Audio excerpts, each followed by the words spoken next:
Yes, people, we are back live. We are back live on the Sarcasm City TV YouTube for another edition of, I know, plenty of the audience's favorite show, the Manchester United Arsenal podcast. Man United podcast meets the Gunner Talk from the Arsenal podcast, where we discuss all things Manchester United, all things Arsenal. A lot going on with these two football clubs. Arsenal have the small matter of a North London derby on Sunday, but in regards to the North London derby, Odegaard got injured for Norway. No Declan Rice. In the words of Tony Mikel, the Beast Moreno, he is also injured as well. Calafiori's injured. So hella emergency meetings during the international break for many Arsenal content creators. So we'll be discussing all those things on the Manchester United side of things. We can never stay out of the news. Cristiano Ronaldo, I believe he was on Rio Ferdinand's pod. I believe so. Correct me if I am indeed wrong. And we're saying that Manchester United should always try and win the Premier League and always should try and win the Champions League.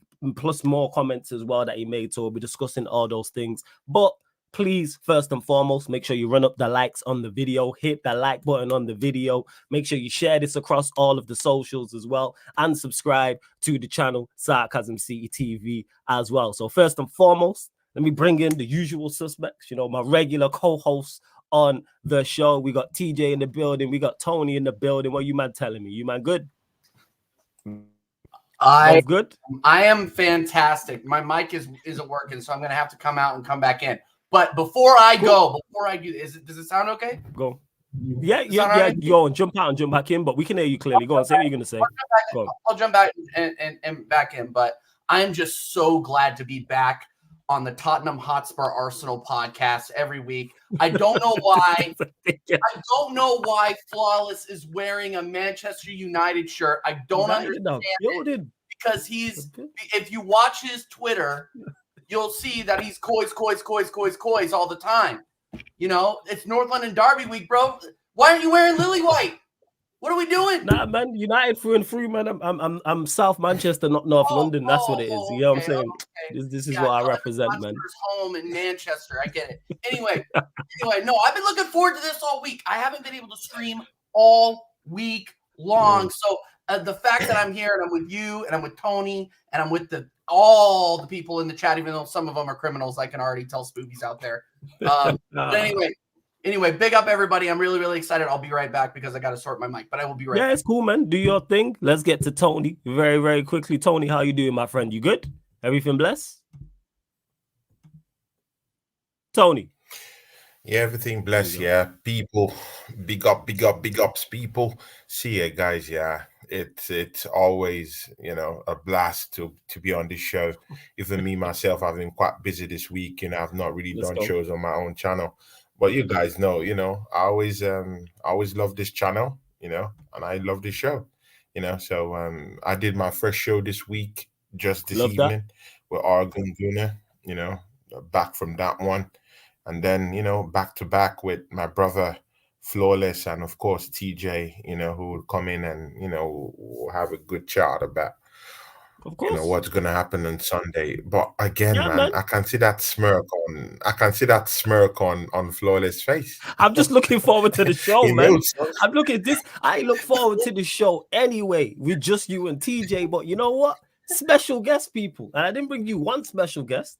Man brought you lot two special guests. Arsenal may not have depth, but hey, Sarcasm City TV, we have depth over here. So first person I'm going to introduce, first time on this show. Not the first time on the channel, because he's called into the fan calling show before, but first time on the show, someone you're definitely going to see at a later date on a regular show. I just got to dot all the I's, cross all the T's, and what I respect about him most is, man, just get straight to it. From the first time he called in, I asked him about Arteta, I was like, Flo, let's cut the shit. He was like, we're not doing this. He was like, Arteta's terrible. He needs to go. We need to fix up. We need to improve. And that's what I rate, is that man was just straight talking from the jump. He's not with any of the nonsense. So I welcome Family Tree into the building. Man like Don C is in the cut. Yes, Don, what are you telling me, man? You good? When I saw how many injured players we have, yeah. This is why I'm wearing a black shirt. It's funeral settings. Man wore the black shirt. Right, is it funeral settings? All right, we're going to get to all that, man. But outside of, Arsenal and the North London derby coming up, are you good, my friend? You good? Good man, I'm all good. Well, first and foremost, yeah, thank you for having me on your show. Of course. Yeah, deal what I'm saying. So big up you flawless, old tight Tony, TJ, everyone in the chat, old tight your nephew. Deal what I'm saying, like you know what I'm saying. It's a nice privilege. North London's red, London's red. Fuck the ops, fuck all you lot, fuck Tottenham and all the rest of it. And anyone that's got chat today, fuck you too. It's never too late for me to cuss at anybody. I respect that. And like I said, we don't have one special guest. We got two special guests. Someone who is, just on a warpath when it comes to going at the ops, going at his own fans. But you see, when it comes to the second wave of content creators, he right there at the front. You know what I'm saying? He right there leading the class. You know what I'm saying? When it comes to the second wave of content creators.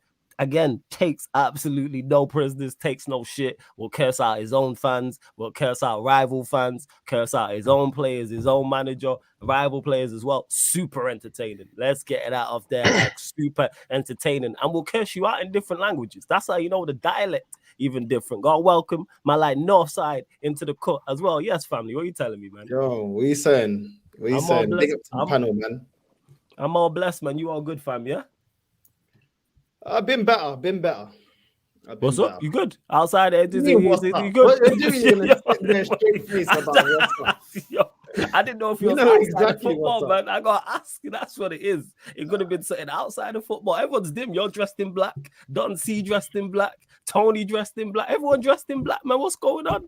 What's happening? I was expecting more energy and more vibes But all right, let's get to it. Big up everyone in the chat. I will get to the super chat as well, Southern Guna. But let's start off the show. Obviously, the small part of the North London derby coming up. Odegaard injury. North side will start there. Thoughts on the Odegaard injury. How does that not only impact you going into the North London derby, but the future games as well? Because I'm not too sure how long he is actually out for. I saw reports today that they said that he would be out from 3 to 4 weeks, but it could go past 6 weeks. Yeah. So best case scenario is back in about 4 weeks. Worst case, past 6 weeks. And really and truly, it's just another excuse for this fan base to say why we're not going to win the league, because we wasn't favorites when the season started. And these guys love an excuse, bro. They love it. They lap it up. They inject that into their veins. They shoot that right into their veins, bro. Whether it's VAR, whether it's referees, it's everybody else's fault. The energy of this fan base is, if you're the referee, do your job. If you're VAR, do your job. If it's the manager, takes time. If it's the players, get behind them. You know what I'm saying? It's true. Everybody's got to do their job. Yeah, you're right. That's spot on. Employee of Arsenal, bro. That's right. You know what I'm saying? Everybody else has to do their job, though. Nobody else. With VAR, it can't take time. VAR is young in football, bro.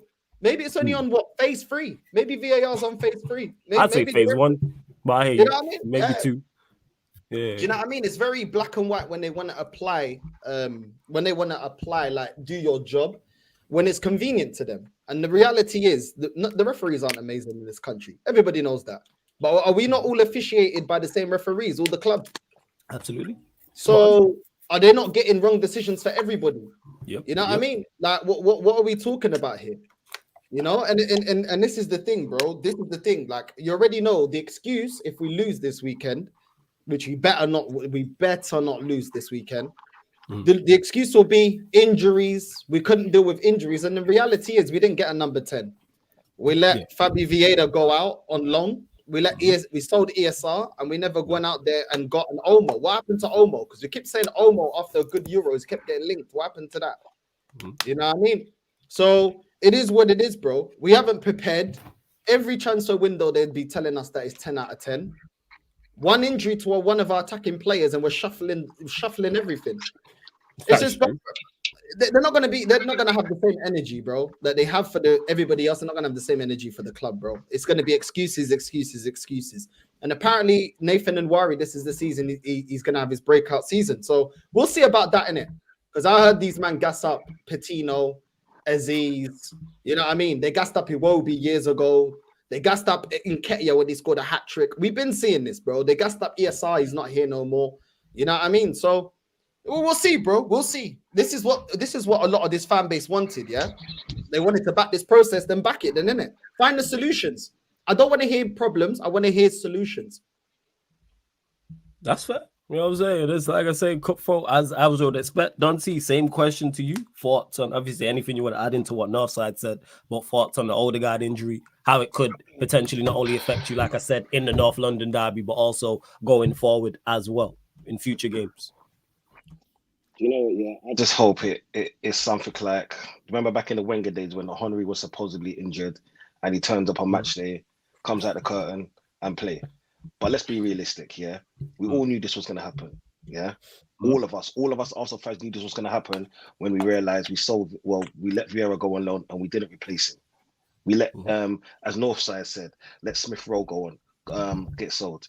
So what's the point of Eddie being there if he can't fucking see the reality that we need replacements? I'm not saying we need a like-for-like replacement or spend, let's say, 70 million on another number 10 or a number 8 or a number 6, yeah? But get someone that can do a job short-term. So when these injuries do happen, guess what?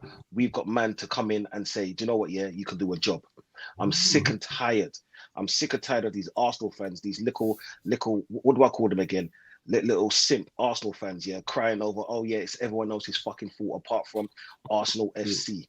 Yeah, everyone in Arsenal, it's like they're fucking parasites. Yeah, they're parasites, and they're like, oh yeah, but like Northside said, it's the referee's fault. The referee the referee didn't have to send Rice off. For one, Rice put himself in a predicament. Yeah. Yeah. Like I said last game, if man like Saka, yeah, which I do like, yeah, and I do rate him, but he should have scored that goal. If Odegaard scored that goal, guess what? We wouldn't even be in that predicament. Yeah, okay, injuries do happen, but guess what? You need a replacement just so when these injuries does happen, we don't have to try to rush man back. You know what I'm saying? We can play this game against Tottenham, and you know what? Be confident, because am I confident? Fuck no.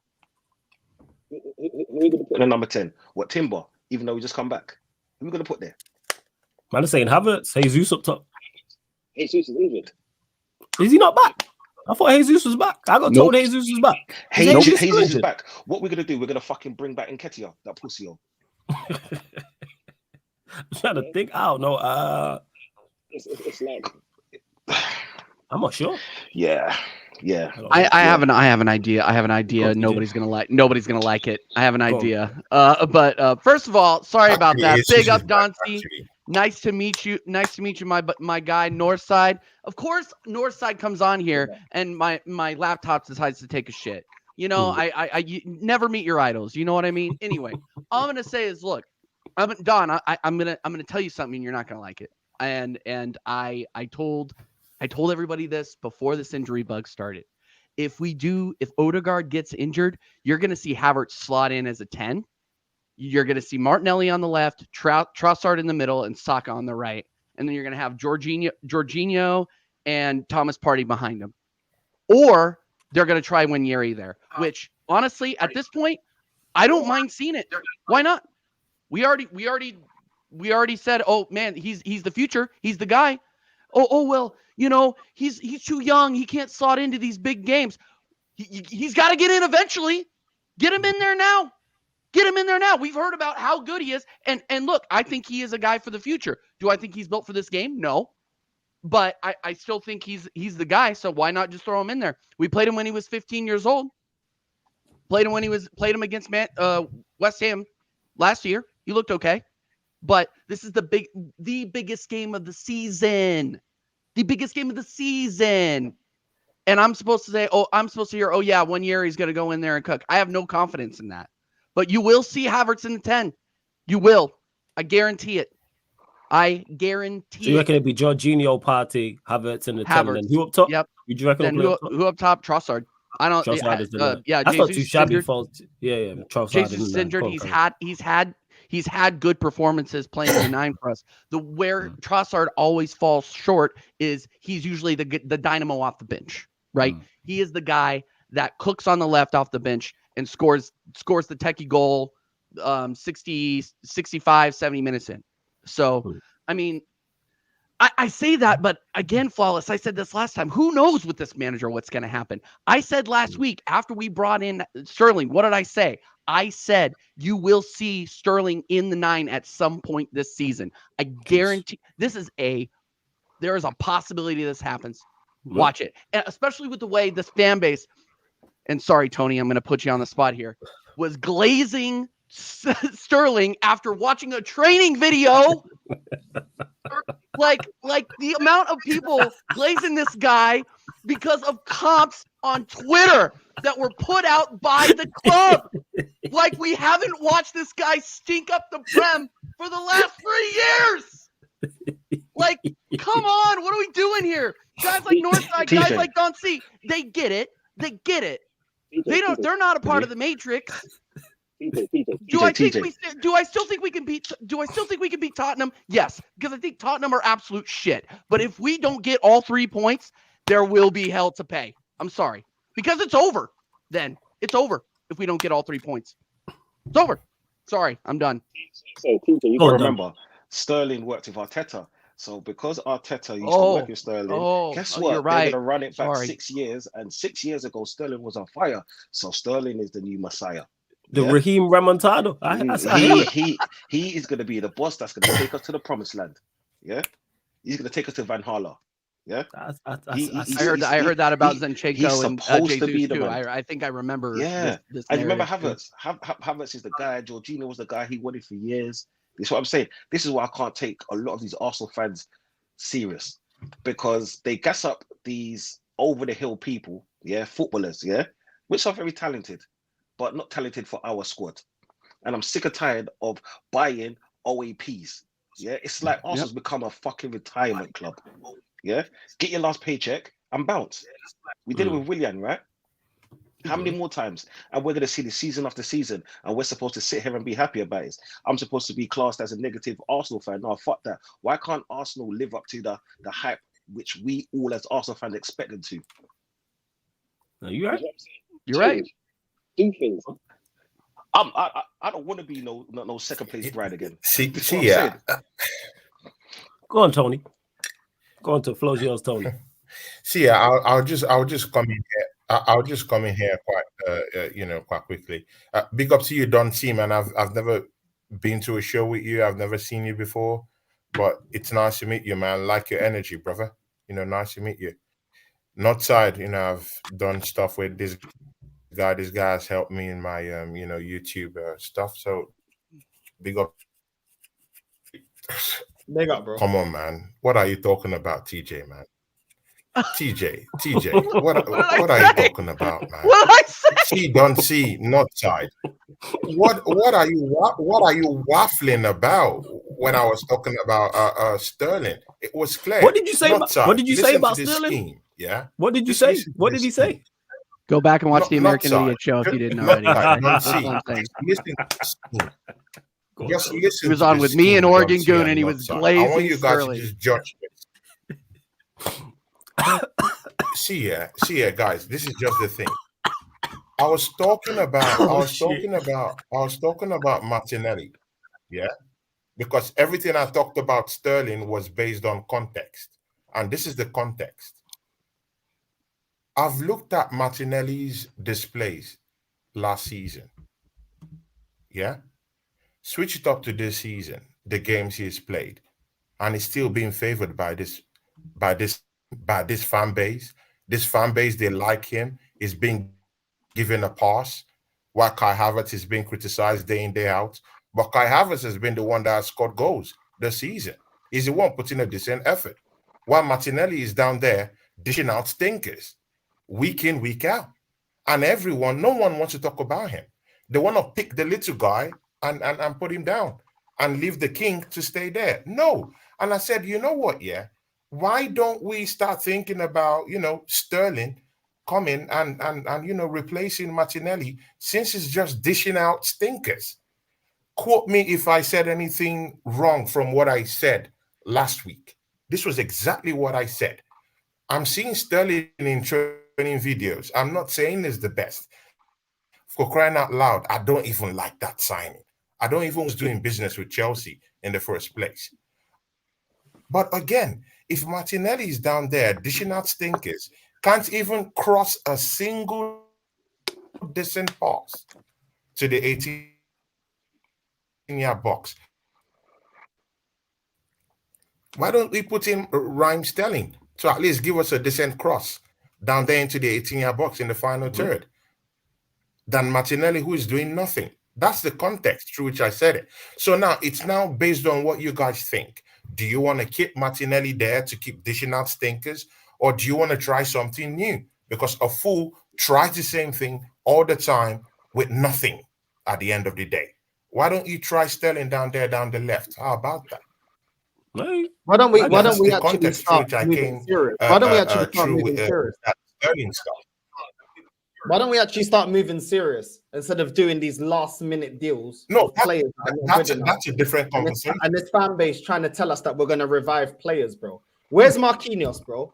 You know what I'm saying? Where's Marquinhos? You know what I'm saying? If this manager's so good at developing players, anyone see Marquinhos, bro? Because he's looking like the Brazilian Tracy Beaker, bro. Looks like we put him up for adoption. We ain't even seen him, bro. You know what I'm saying? Where is he, bro? Where's the development plan for Reece Nelson, bro? Man like NLD Chopper. Where's he, bro? Where's NBA Youngboy, bro? Because I ain't seen him for time either. You know what I'm saying? Where's the development plan? So what about Nuntavage? Crazy. No, but real talk, where's Nuntavage, bro? You know what I'm saying? This Flavor Flav, this dog whisperer Flavor Flav licking his dogs, bro. Where is he, bro? You know what I'm saying? Where's the development plan for that? Where was the development plan for flipping man like the Ukrainian chicken run and Zinchenko, bro, playing left back? Where's it? He still can't play as a left back. What's going on with him? You know what I mean? There's so many players here that I ain't seen no development plan. You know what I'm saying? ESR looks like he's developing better with Fulham than he is at Arsenal, and he's only been there a couple of weeks, if months, and he's developing a lot better, bro. Where's the development plan for Lokonga? Where's the development plan for Eddie? Where's the development plan for Jesus? Because I swear we was gonna get the best out of Jesus when he come from City. He scored, bro. He's declining. We can't even get the best out of Martinelli. You're right in saying Martinelli's dipped off, but I thought this manager's the guy to get the most out of players. Why is Martinelli regressing? What's going on? It don't make no sense. If this guy's so great at developing players, how come we sold Ramsdale ain't good enough? If he's so good at developing players, bro. You know what I mean? It's a joke, man. It's a joke. We do this every single time. When we went last minute, going in for Douglas Luiz, we've been doing this kind of crap. We've been not getting over the line and getting our main targets. When we bid that stupid bid for Suarez, when we didn't go out there and get Benzema after every season being linked to him. We've been doing this for 20 years. We never get the players in and do what needs to be done. And then we're scrambling for playing players out of position. Man told me we were only going to put up with this up to phase 3 because we were rebuilding a toxic squad. What's the excuse now? What's the excuse now that we ain't got a clinical striker? What's the excuse now that you look on the bench? You've got Zinchenko, Kivior, Martinelli, Calafiori, Jorginho, Lewis Skelly, and Wari, and Setford. Is that good enough? Is that good enough? Tell me what that bench brings. Damn. What does that bench bring me? Bro? Don't bring you nothing. No creativity, no goals, nothing. What does it bring you? Options in the defense. And a bunch of youngsters when this manager don't bring no youngsters through. Did he? Where was the development plan for Balogun? If this guy's so good at developing and worry like this fan base was gassing, where was the development plan for Balogun, bro? Because he's the only one that went out on loan and actually produced when he was out on loan. Had a good loan spell at Ligue 1. And what did we do? Get rid of him. I'm not saying he's the answer, but if this guy is the savior at developing players, why need developing? Northside. We brought in several saviors over the year. Nicolas Pepe, he was supposed to be the answer too. Willian, everybody forgets about Willian. Oh, that's convenient. We brought him in. Chelsea wingers. I don't get it. I don't know what the fascination is with this club and Chelsea, especially their wingers. We're going to bring him in and he's going to do exactly what Willian did. Nothing. So, it's just the same old. And the people that you're talking about bringing in, he should be wearing lily white. Get out of here, Vader. No one asked you anything. Carry on. This guy. So, no, I'm not gonna get distracted by this criminal over here. I'm not gonna get distracted. No, this guy. So, no, every single time we bring in a player that was supposed to get out the people that were toxic, Northside, we end up getting rid of the people that were supposed to get out the toxic people. Fabio Vieira, Nuno Tavares, Sambi Lakanga, like you bring up, who's not doing any sort of conga. He's injured again. It's one of those things where is the talent ID? We are supposed to be bringing in players that are supposed to complement the team, and then they don't complement the team, and then we end up shipping them out. We shipped them back. We shipped Fabio Vieira back to your homeland faster than you can say Fabio Vieira. Like, it was absolutely crazy to me. And the guy, he was supposed to be the answer in the 10, and he did absolutely nothing. Absolutely nothing. Yeah, so this is why I keep saying, no, go ahead, Don. Go ahead, Don. My bad, man. Go ahead. Sorry, I'm fuming. He scored a banger. That's what he does. That's what he does. This is what I'm saying. Win. It seems like this is what the Arsenal fan base what is it, 2 seasons ago? Yeah, when he first came. Because last season he was on the bench. He was in Whittington Hospital. Yeah, and that's the closest hospital to the Emirates Stadium. And that's what it is. For me, that's what it seems like. Arsenal have, it's not that we've fallen so far, we've dropped off a cliff. Yeah. And a lot of these fans, they're gassing Arteta ever since this all or nothing bullshit. But what did we win? We're basing it on what? Oh yeah, we got to name our dog winning. Yeah. What the fuck? Why don't we see some kind of winning mentality? Why do we have winning type of players? I'm sorry, I swear, but the thing is, for me, Arsenal make me sick right now. Yeah, and Arsenal fans are the worst. It's like I said, it's like we're happy to be, what is it, second place, to be third place, to be fourth place, to get fifth tier players. Fifth tier players. How many players are there out there? Yeah, and we're getting what? What are we getting? Like you said, we're getting players like Sterling. Once he was a decent player. Yeah, guess what? Once my ex looked good, and then I see her 5 years later, yeah, and she's got like 7 kids. Yeah, I hear that. When you see the X fall off, I hear you. Go on, go on. You're right though, because Arsenal football, this fan base is like that fat girl in the group of 10 out of 10s, bro. You know what I'm saying? She's got this warped perception that because she's wearing the bad bitches, that she's a 10 out of 10. Because all of them are saying, "Oh, babe, in the bathroom, oh, babe, you're hot, babe. Don't worry about that." You know what I'm saying? I know you got more roles than Greg's, but don't worry, man. Don't worry about the double chin. Don't worry about all of that. You know what I mean? You're a hot babe. You know what I'm saying? She's getting the free drinks. The free drinks is because of the 10 out of 10s, but she just wants to be involved. I just want to be a bad bitch. I want to have a hot girl summer. This is what these men want, a hot girl summer. You got the hot girl summer. Yeah? The transfer window that wasn't good enough. You got your hot girl summer. You got Raheem, you got Meg the Sterling as well on the wing. You know what I'm saying?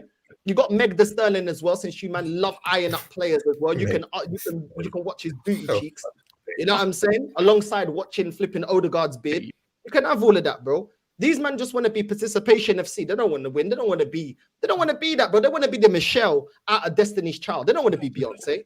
They don't want to be Beyonce. They want to be Michelle. But as part of the group.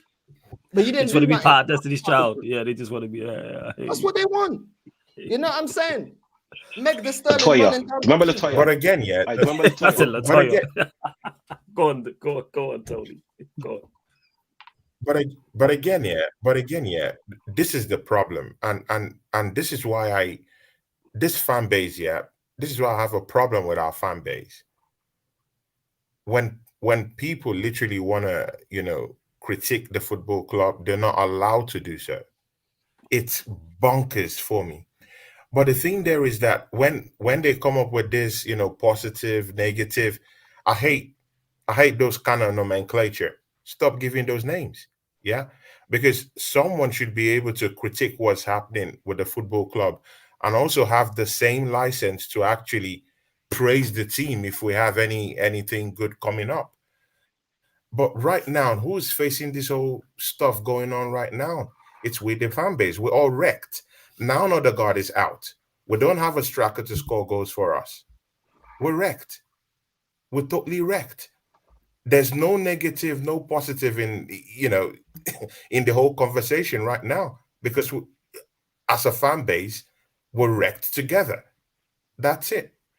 So we feel in the summer. We failed to bring in a striker. We failed to bring in a like-for-like replacement for Martin Odegaard. In fact, the one that even I'm thinking is going to come, we will get to that position, is Bukayo Saka. No replacement for him. If that guy goes under... Sterling was the replacement. we're I screwed, thought Sterling man. was the We're man. wrecked. I thought he was left side, but you say he can play. No, I've been no, but very he played consistent he's with one thing. played on the right. Mikel He's played on Yes, the he right. can play from the I right. want You're the right, manager. TJ. I feel this guy doesn't know what he's doing. I Wait, say feel that we again, need a more Tony. experienced. Hold We need a more Wait. experienced Tony, say that manager again. to come What in did you and say? change things up. Say that again, Tony, about the manager. Rewind that again. Sorry. I said I've been very consistent with one thing. I want the manager out of the football club. I've said it for over a year plus. I've been Arteta out, and the only reason why he stayed that long in my books is because I recognize the fact that he had to have his own time to actually change stuff up because he came down here to meet the mess in the first place, But after this whole, four seasons, 8 2 title challenges is not good enough. I'll need to win trophies. I recognize I need to win trophies. And we need a more experienced manager to come and do the job. Him, Don Edu, have failed. Edu failed this summer. You had the chance of going to go get Victor Gyökeres. When I talked about Victor Gyökeres, TJ up here, TJ. Yes, you. TJ, he said no. Yes.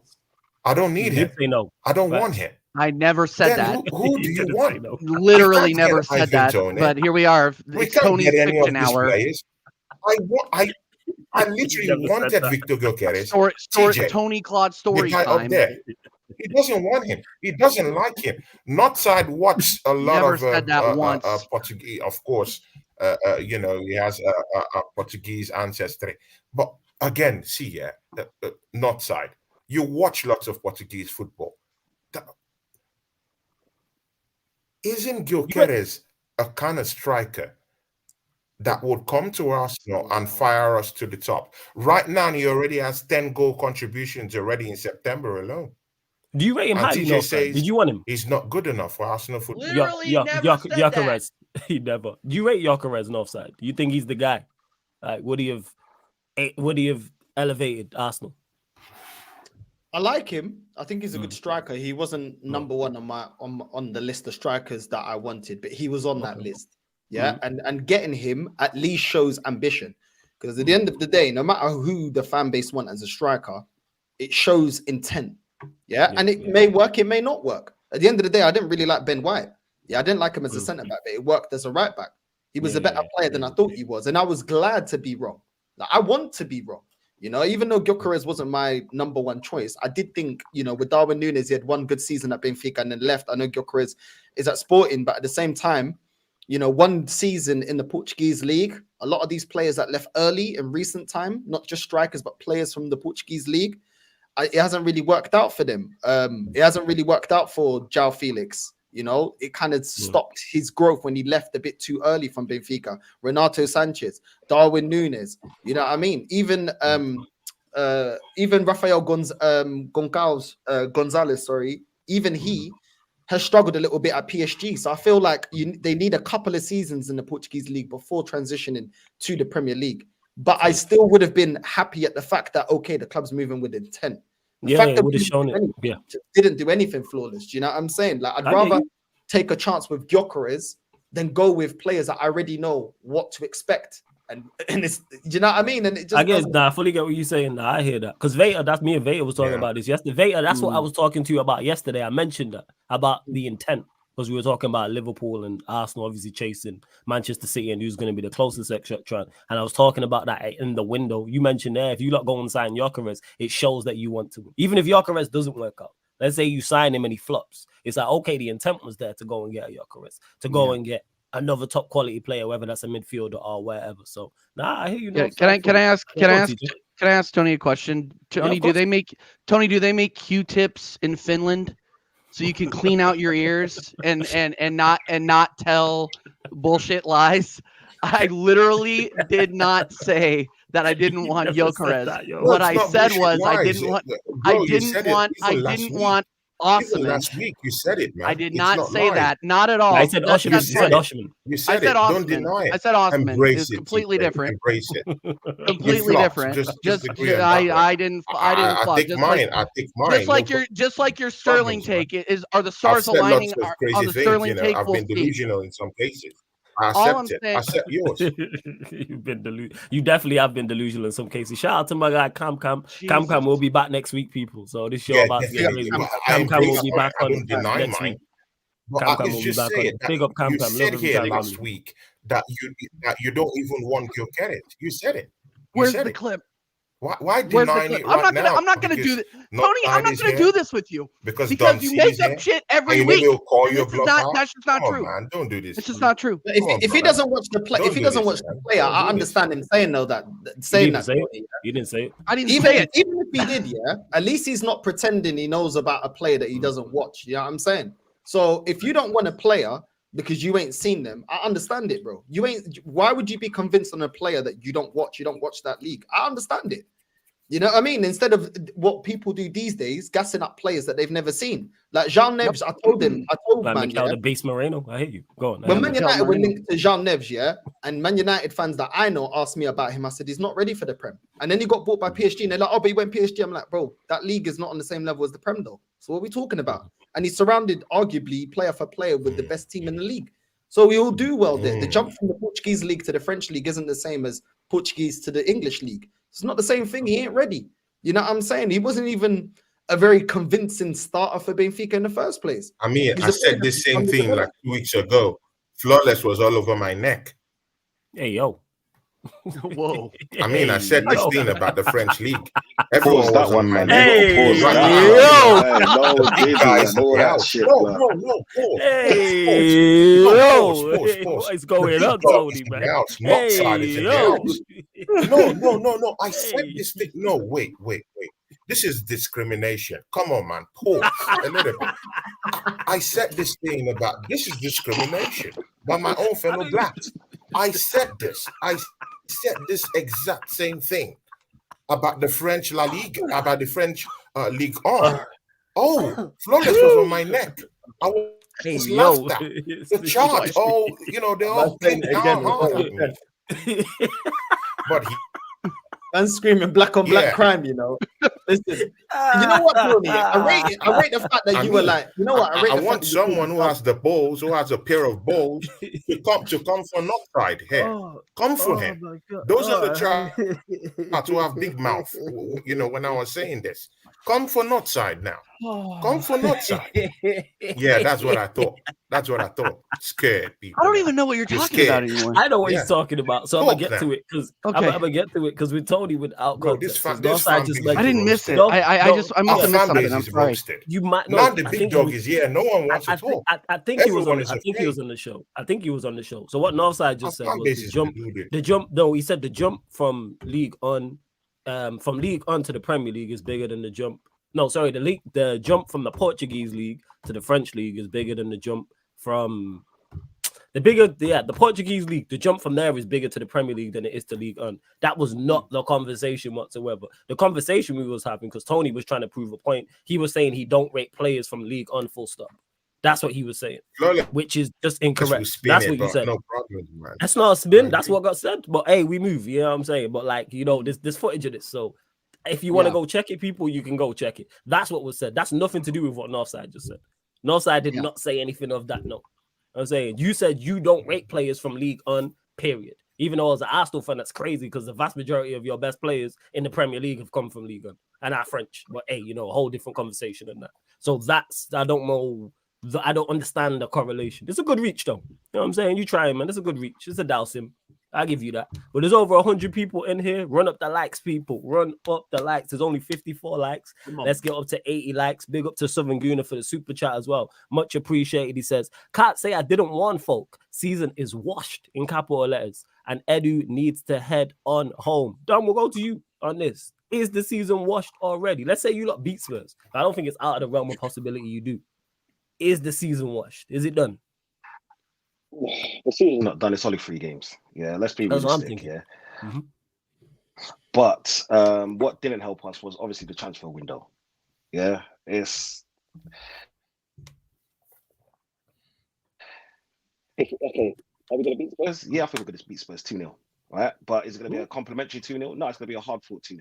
Yeah, because Spurs don't look that great. Spurs look like the same Spurs from last season, and even without Odegaard and Rice, which I'm quite happy Rice ain't playing, because when Rice plays, he does so many passes sideways and backwards. Right, there's no progressiveness, and at least with Jorginho, there's going to be a lot more passes forwards. Yeah, what he lacks with, let's say, intensity and the legs due to the age, the passing, it's like he could be a number 10. Without actually being a number 10. Yeah, that just means that we have to rely on, let's say, someone like Partey a lot more to do that dog work in the middle by himself. But as a single pivot, I know he can play that. Yeah, for me, it's what happens down the left side. Yeah, and what happens down the left side is going to determine our season, not even the right side, because I think the right side is obviously the more secure side with Saka and Ben White, but the left side is Martinelli. Apart from that one season that he gave us 15 goals. Yeah, was it 15 goals in the Premier League? Yeah. Something like that. Yeah, last he had season, a good return in one of them 6 seasons. goals. Yeah. 6 goals, yeah. 6 goals he gave us last season, yeah. And with Sterling, even though he can play on the left, I can't see where the goals are coming from no more. I really can't see. You reckon you got a goal scoring problem now? You reckon so? Yeah. A goal scoring problem this season. We had a goal scoring problem before. True, say to win the league, I hear you. Yeah, that is true. To win the league, the rest of the team. Sorry, I'm thinking as a United fan because we just struggle for goals in general. Sorry, done. Guys, you were. Go on. The rest of the team fitted in, but it seems like the injuries are going to come thick and fast because we're not going to be able to play the same intensity with the same players, the same 11 constantly. We saw that happen with Liverpool and any other team that refused to buy anyone. Yeah, refused to buy anyone of any stature. Yeah. We bought defenders. We can't win a league with fucking defenders. Yeah, we can't. For me, I said that. Remember when I was on your show, I said that Arsenal's going to come first, just because I'm an Arsenal fan. Yeah, and I'll always believe in my team. But realistically, what's going on? We're going to come third. Yeah, which is it's not great, but it's not what Arsenal fans need. This is what I'm saying. After all the money that we've spent, I remember. What was it? Jose Mourinho saying Wenger's a specialist in failure. I think Arsenal's actually becoming that specialist of failure. Yeah, and it's even sad for me to say it as an Arsenal fan. Yeah, as an Arsenal fan who grew up in Islington, that watched my club through thick and thin. Yeah, this burns me to say it, but I can only speak the truth about my Arsenal team. Yeah, I wish I could say that we're going to win the league even after 3 games. I'm not going to say, oh yeah, there's an emergency meeting, we need to talk about it, we need to cry about it, or whatever that bullshit. It's only 3 games, but how am I supposed to be positive going forward when we bought fucking defenders? When we needed a striker. What are we going to do? Where the goal's going to come from? And that's my main priority. What Northside was saying, what I got from what Northside was saying was, at least buy somebody, anybody, have the intent. Even if you bought, what was it, a 19-year-old up-and-coming striker, yeah, that's hungry, that wants to get the goals. Because guess what? That's intent, yeah? But yet we've got Havertz. But yet we've got Sterling. How are we going to fucking win the league with OAPs? Yeah? I just don't see it. I just don't see where our goals are going to come from. Are we going to rely on Saka to get the usual 15 goals a season? And eight of them are probably going to be penalties. What are we going to do? Trossard come off the bench. And now Trossard's going to start. We all know what it's like when Trossard starts. He gets what? 1 goal in 5 when he starts. When he comes off the bench, he gets 3 goals in 5. Yeah, he is better off the bench. Bro, the thing is, we didn't even need to break the bank. They have no excuse this window, bro. Like, bro, Don C, yeah, it's true what you're saying, bro. At the end of the day, we could have got Dovbyk. He scored more goals than Havertz last season. Mateta scored more goals in the league than Havertz last season. Ollie Watkins scored more goals than Havertz in the league last season. Bro, there's bare strikers out there that we could have went and got. We didn't need to break the bank. So they can miss me with the excuses, because at the end of the day, before they used to say, we had to break the bank to get Suarez, had to break the bank to get Benzema, when we were linked to those kind of strikers back in the day for the price tags. There was options there. How dare this club tell us, wait till after the Copa America and the Euros? There's players there. How many players will be linked to this transfer window? Which ones did we get over the line? Did we get Odegaard over the line when he scored that banger for Turkey? Because that was running. All the journalists were running with that one. Didn't get that done. Olmo. We allowed, bro, even Barcelona, yeah, we allowed them to get their finances in order to get him over the line. What are we doing? We're supposed to be receiving more money. At the start of the season, we renewed a lot of our sponsorship deals. We're getting more money because we're in the Champions League. These men told us Champions League, we get world-class players. These men told us, these men know what they're doing with the team. These men told us that when we renewed the contracts of players, we're going to get the value. We're protecting the value. Really? Why can't we get an asking price for Fabi Vieira? Why can't we get an asking price for Lokonga? Why can't we get an asking price for Nuntaraj? Because ain't no one going to tell me that Nuntaraj is getting back into this squad. Bro, we bought Timber and we bought Calafiori. We are not playing this guy. Do you know what I'm saying? Why can't we get the right valuation for Reece Nelson?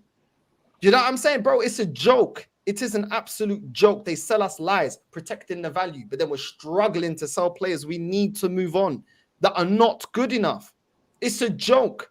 Why can't we sell Zinchenko? He ain't part of the plans. Everybody fits. Zinchenko don't get no games. But you know what we did? We put him on 150. So now we can't shift him. The same way we were struggling to shift Nketiah. The same way we were struggling to shift other players. Just holding on. We ain't learned. We did this with Rob Holding. Kept in here for how long? Doing nothing because he could do a job. Northside, how well did we protect Ramsdale's value? You know, when he was valued at 60 million and we brought in David Raya to on loan to replace him, and we could have sold him to Chelsea for 60 million or 50 million. Any of us would have taken that at that point because that was going to be the top of his value. Because what happens when you're sitting on the bench, like all the other players, their value decreases, and then you put in a stinker against Brentford, your value decreases. You put a stinker for your country against Iceland, and your value decreases, man. We were lucky to get what we got for him at the end of the day. Like it's absolutely crazy. You're spot on with the fact that one of the biggest problems that Arsenal have is that we just let like spoiled fish. We catch these guys and we let them rot. Because nobody wants him, bro. Because nobody wants him. Let's keep it real. All the players that this fan base has told us can do a job are either leaving or they want them to leave. Jesus, let's not forget, end of last season, they were like, nah, let's get rid of Jesus. He ain't good enough. Injured again towards the end of the season. Unreliable, not scoring enough goals. They told us that he can do a job. We told him we needed to replace the goals that Aubameyang brought to this team. El Nene, they said that could do a job. He just left. ESR, they said they could do a job. We sold him to Fulham. Nketiah, they told me he can do a job. We just sold him to Palace.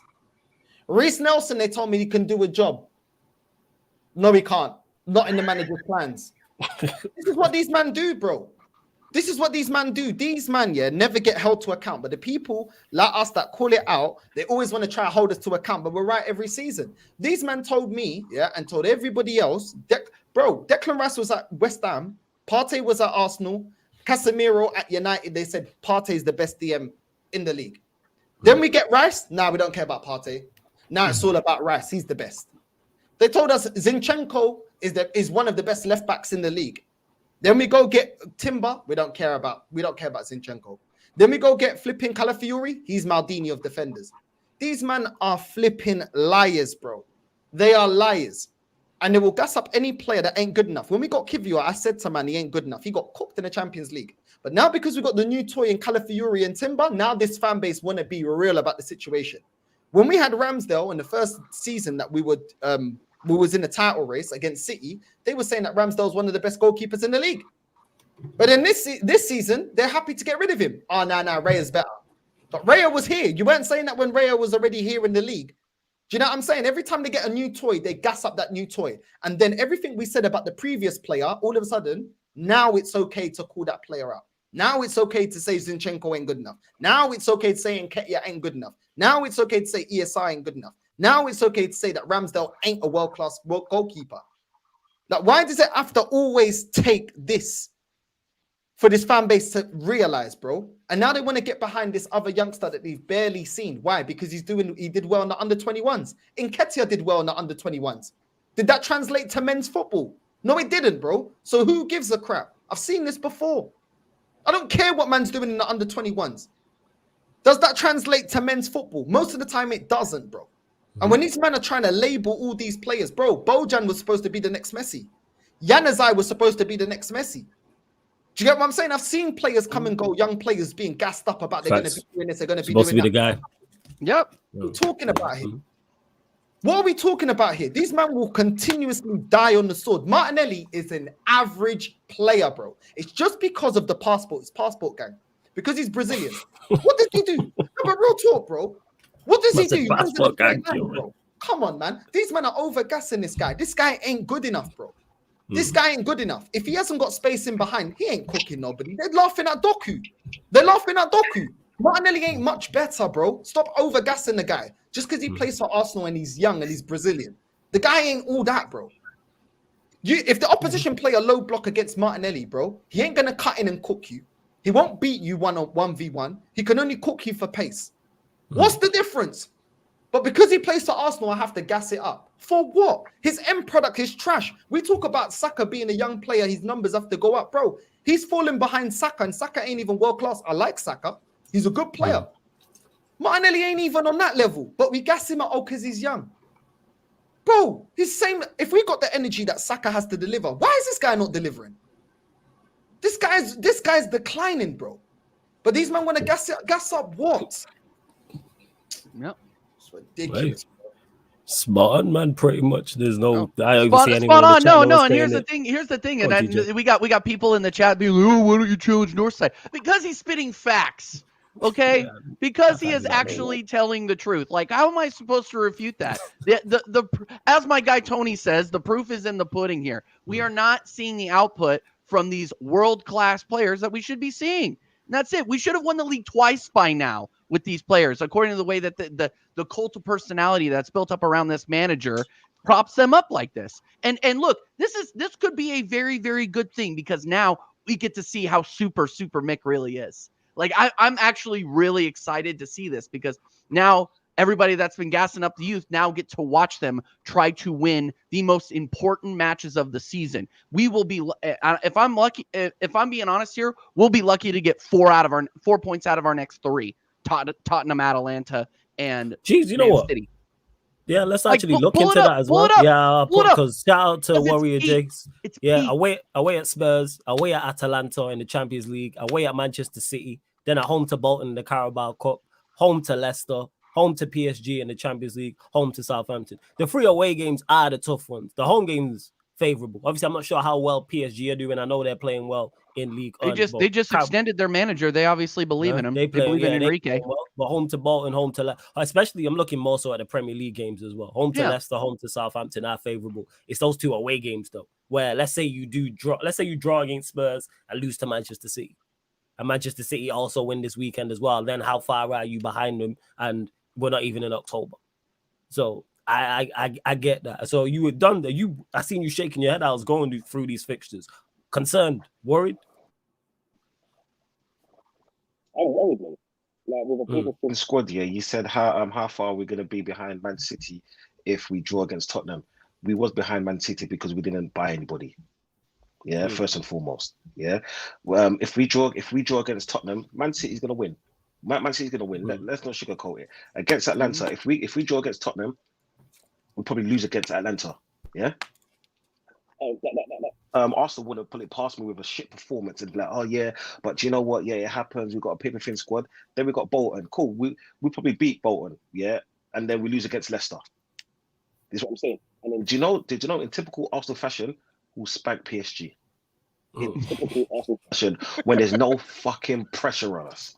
Yeah. And then guess what's gonna happen? Arsenal fans said, yeah, we're gonna win the Champions League. We're not gonna lose a game. We're gonna score like 70 points in like 20 games. I mean, 70 goals in 20 games. You know how it goes.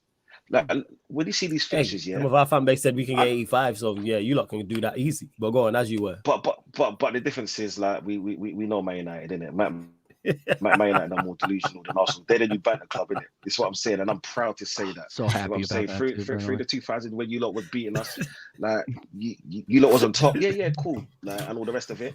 I'm so happy for your decline. It's like a plane crash that I love seeing every week. Ten Hag in. But yeah, let's get back onto Arsenal. Like against Tottenham, yeah. I said we're gonna beat Tottenham, but that's just like I said. That's just more me being an Arsenal supporter, yeah, because I'm always going to be hopeful, yeah. But when you actually look at that, when you see those teams on paper, and then you see Arsenal's squad on paper, just the fit players. Where the fuck can I see the 3 points? Where can I see the 3 points? And it's funny, the only place I can see it is Bolton and PSG. This is what I'm saying. Because in the Premier League, you're not confident at home to Leicester and Southampton? Bruv. Okay, we struggled. Okay, we struggled against Aston Villa. Yeah, we're supposed to be the superior team with our basic starting 11. Yeah, we're gonna have a makeshift team now. Where are we gonna find the 3 points? What we're gonna rely on our defenders? What to help us out with the set pieces? Clean sheet, nick one on the break. I think you'll beat though. As much as it'd be great for you lot to drop points to Leicester and Southampton, I do think you beat both those sides. I still think you're a good enough side to get over those. So I hope you man are right, and I hope it is all doom and gloom. I just don't see the fall off that a lot of the chat are saying it's going to be. It's the 3 matches at the beginning at the away. I mean, we need to be beating Bolton at home. If we throw this Carabao Cup away, you're going to see you'll beat them at home. You're going to see this hairline go even further back. Leicester we should be beating. PSG is going to be tough, and Southampton is not the same Southampton that we drew 3-3 with 2 years ago. Yeah. Let's be real. Southampton are going straight back down. Leicester will be lucky to stay up if they avoid any point deductions from financial fair play. You know, those are games that we should be winning. But up until 2 days ago or 3 days ago, before Odegaard got injured, we should be winning away against Tottenham. I still think we should be winning away against Tottenham. But now, like Dauncey said, Don hit it right on the head. If we draw against Tottenham, we put our heads down, it's peak away in Italy. Because, you know, anytime Arsenal leaves the island and goes to Europe, we get absolutely pammed. Yeah, you know, Arsenal and Europe don't mix. That's true. Yeah, no, exactly. And these guys have won European hardware. These guys and these fans are ready to go. Atalanta fans are ready for the Champions League, and we are the first people to go in there and for them to just absolutely chef up. I'm not looking forward to it. I'm not at all. And then we get to go away to Man City, which now that Odegaard's gone and Rice is in the form that he's in. Like don't forget, Rice got ruined at the Euros. I don't know what Southgate did to him, but he's not the same player right now. He's not. Even at winning the ball, he's been awful. He's been awful in tackling. He's gotten he got 2 yellow cards before he was stupid and got sent off. Like horrible tackles. I don't know what's been going on with this guy. So if we have him back for Man City, which we will, we're going to need last season Declan Rice. We're going to need that guy to even get a point. So, yeah, it's big. It's absolutely big. Sorry to interrupt you, Don, but look, if we can get through these away fixtures without absolutely getting our season ruined, there's hope. But right now, it's looking really big. It's looking really big. What are you saying, Tony? You concerned about these 3 away games coming up? Tottenham away, Atalanta away, Manchester City away.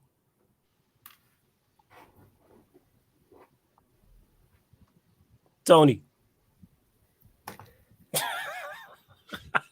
Guys. I just really think that we don't know the extent, to which we're really wrecked by this injury to Martin Odegaard, man. We're really wrecked. All right, so I'll tell you, I even think PSG is even a very, very fast stretch. Here's the update. 1 second. PSG is a very, very fast stretch. Here it is. This is the Norwegian doctor has said on Martin Odegaard's injury. Injuries like this take a minimum of 3 weeks. Everything else is a bonus. They are investigating the MR now. There is probably no break in his foot. I think that's supposed to say. He also went on to say Martin Odegaard's injury looked bad in the dressing room as well. The doctor also added he got a small ankle sprain. We will see. Maybe we use ultrasound to look at it. If we are unsure, there is an MRI tomorrow. So we're saying best case scenario, 3 weeks. Go on, Tony, as you were. So that means he's out for that run of games. These 3 away games he'll miss plus more. Nah. 3 weeks. Nah. Bro, that's an ankle injury, bro. That's an ankle injury. Twisted all them tendons in, with it. See, man, he's gonna be out for at least up to 6 weeks. That's about 2 months if you want. No, he said no. That's why I said best case scenario, because it said minimum. It said minimum 3 weeks, Tony. It said minimum. There'll be a break. There'll be an international break too. Yeah, there's one next month. Yeah. Again, you still have to fight for match fitness. Again, flawless. That 3 weeks, it's we're just cutting corners. At least he's gonna be out for 6-7 weeks, about 2 months. And technically, if we go on to lose on some certain kind of games within those 2 months, the league is over. I mean, it's over. Right now, we're even, treading on serious lines, or on a keg of gunpowder, ready to blow off. This is the problem. Summer transfer window, you had the chance to do it. You couldn't do it. This is the consequences. We have to suffer the consequences. This is it. But again, I've always thought that Martin Odegaard, is this guy that has always had, they show up in some certain kind of games he wants to show up in, and in the next game he's totally out of it. I just really think that right now we'll really see what we're really missing with this guy out of the side. Where would that creative spark come into this team? Where? Kai Havertz, I fail to see it. Havertz, who you've been And you bigging know up? what? Yeah, in the next 3-4 games, see, we'll talk about Kai Havertz later. But let's talk about what's obvious right now. See, what's obvious right now is in the next Now you wanna 3-4 talk about it. games, this is where we would really know to which extent, Mikel Arteta has actually learned any lessons yet. I want to see tactical changes, tactical What switch changes? ups. What changes We would you have like to see him Zinni, make? who is no good of a defender. Good. We have Zinni, who has been, dishing out stinkers at left back. This guy plays in the midfield for his country in Ukraine. It's simple. I see this guy pass the ball for Ukraine, and I'm wondering, why can't you bring that same kind of form and bring it down to Arsenal? It's because we have a clearly clueless manager. Employ that guy in the middle of the park. He can play 10. He can play behind the striker. He can play in midfield. I've seen him do it for Ukraine. Why can't he do it for the Gunners? That's why I say this manager is he's just shit. This will determine if Mikel Arteta has really learned anything at all this past season. He's gone head-to-head with Pep Guardiola. We'll see. Let's see. I doubt it. I clearly doubt it. And again, Pep Guardiola, you see what he did last season, giving some kind of game time to Bob, Rico Lewis, I want to see this guy give at least little attention to some of the academy players we have, because if Martinelli is dishing out these stinkers, Zinni, experienced players dishing out these stinkers, why can't we get our academy players and at least give them a chance? How about that? Waneri, throw him into the North London Derby. How about that? Why do we have to allow these other players that don't know the left from right and who are dishing out stinkers to come in and keep giving us stinkers? Why can't we at least have belief in our academy players to at least help out? How about that? This manager is clueless. I don't think he knows what he's doing. In the next 3, 4, 5 matches, it will really determine what this manager is all about for everyone to see, because now the skirts are open. Let's see, let's see what's under it. How about that? Yo. Now Odegaard is injured. I want to see I just want to see what's going to happen. Yeah, I'm sorry, man. I'm sorry. As in, Tony, Yo. I do not want Zinchenko nowhere near my team. We fail to do any business. Zinchenko nowhere near the team. I don't want to play midfield. I don't want to play This left is the back. consequences. We don't have any choppers on deck. We have nothing. Tony, one of a kind, man. I don't know, man. It's hurtful, man. It's painful. Oh, it's all right, man. Let it out, man. It's a safe space, Tony. We got your back. Done. What were you saying there? You don't even want to see Zinchenko in midfield. Man. You don't think he could do a job there? I don't want to see Zinchenko in midfield. First and foremost, I don't rate international football. I think the Premier League is a high level in international football. So when he sees Zinchenko playing in the midfield, yeah, he's playing against poorer teams, yeah, and he's surrounded by his loved one, his friends, in it, because footballing friends and all that bullshit. Zinchenko is a cancer to our team, yeah. Damn. He's a fucking cancer to our team. What? Like, since he's come to Arsenal, what has he done? We played him in midfield, he's messed up. We played him at left back, he's messed up, and it's a continuous thing. Yeah. At the beginning, it was like, no. Did you play him in midfield? No, I don't think so. I don't think he played in midfield. I think. I don't think we employed him in midfield. I'm sorry, no. Yeah, but I don't want to see him in my team. No, he hasn't been used. The manager is clueless. He can't even do that. No, I get that, yeah. But then playing. I hear you defensively. I hear you. I'd rather. But in midfield, no, brother. We have to be fair. Me, I'm a very fair person. In midfield, I think he can do something there. But we have a clueless manager who can't employ him, who doesn't even know. He doesn't even know the strength of his players. Damn. That's how bad he is.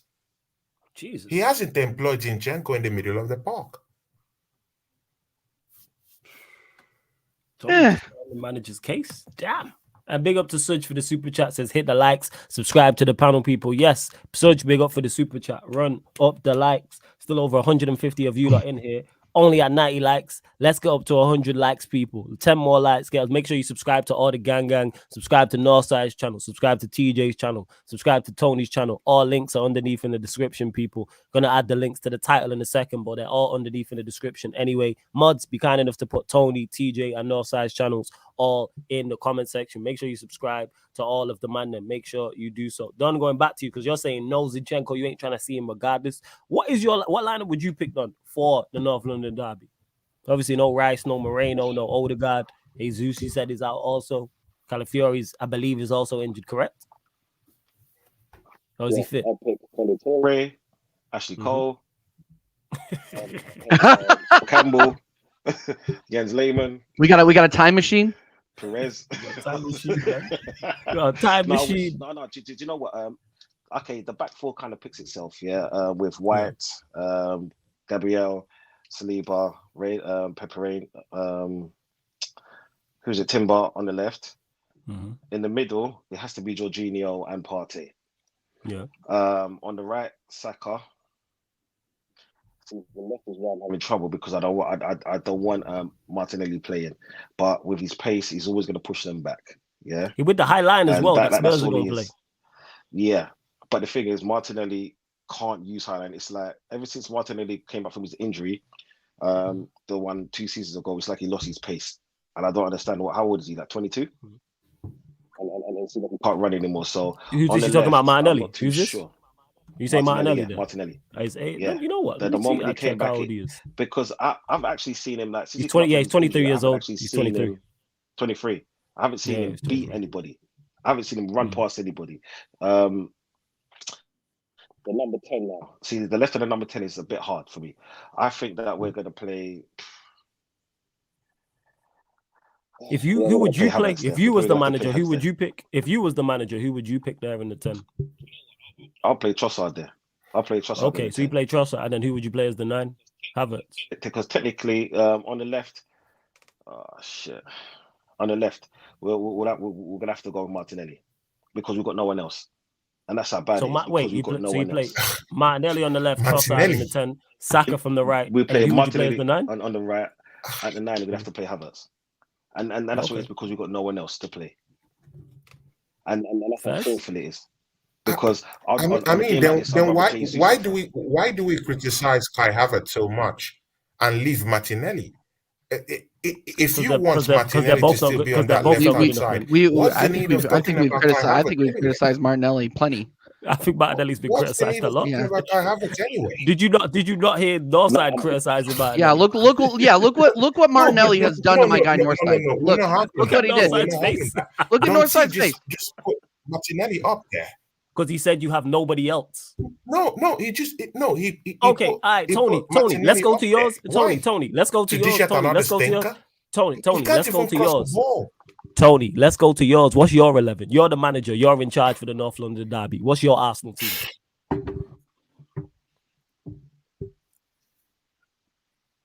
see the first the first change I want to see there is Martinelli out.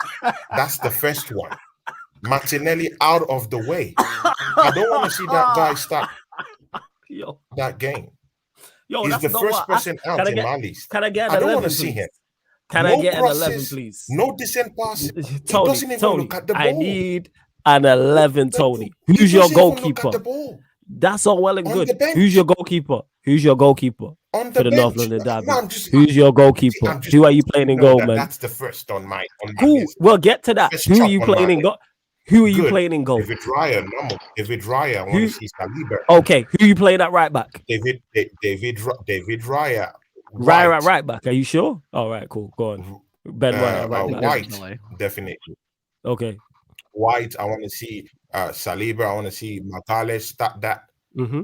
Calafiori, I still think is injured. So I'll just go Julian Timber. Timber at left back. On that Who's your left-hand pivot? side. Who's your midfield? Midfield trio. Yeah, or trio. Yeah. I'll go with Thomas Partey. Yes. Zinchenko. Mm-hmm. You know what? Yeah. Okay.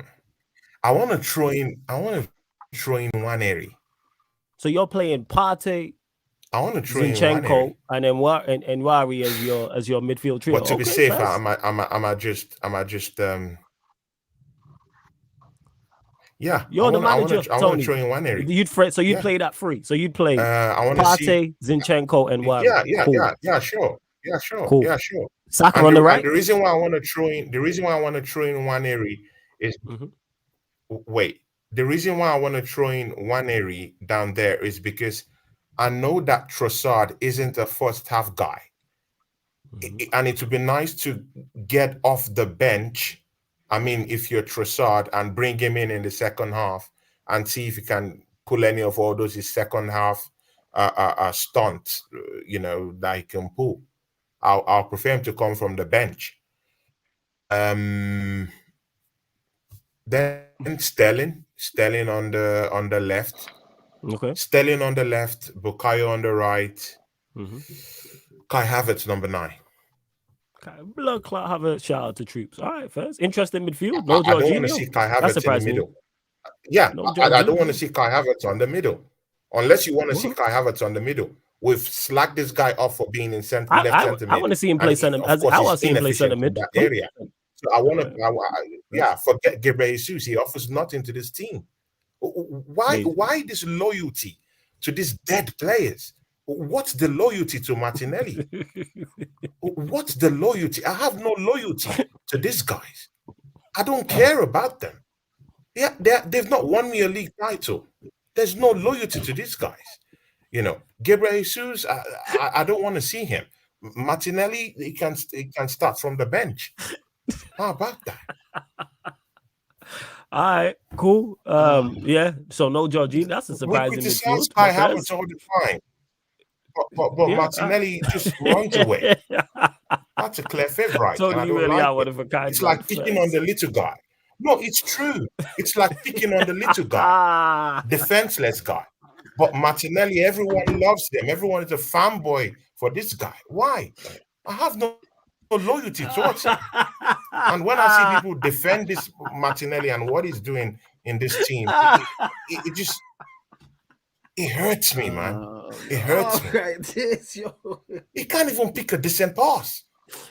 He doesn't look at the ball. He doesn't. No pass, nothing. No assist, useless.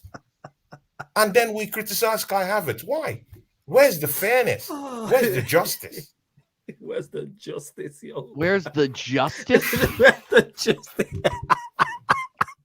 Like, this guy's been persecuted. He's been lifted up by this fan base. Like they literally call him King Kai. What are you talking about? Justice. Yeah, 60 million down the drain. You know what I'm saying? Kai Havertz they made a song about him. There's no song about Martinelli. I'm dead. I'm done. Justice. Justice. No. What? No, don't do this. Don't do this. It's the chat, yo. Fucking awesome. See, I'm glad. Okay. Can I ask? I want to ask Northside a question real quick. Northside, Go on, do you? Northside, man. Let's Northside, get Northside back do you over live? here, man. Let's get Do you? Northside Before I back answer over here. my starting 11, Northside, do you live on the ground floor of wherever you live? I live in a house, bro. Okay, perfect, good, because I don't want you in any high rises or anything like that with the look on your face. Look, Starsky and Hutch and the bat. Starsky, Hutch, White, Timber, Rhea, blah blah blah blah blah. Jorginho, Partey. Oh, the chat is giving me No, please, no more justice. No more justice. the chat saying justice, the new justice for King.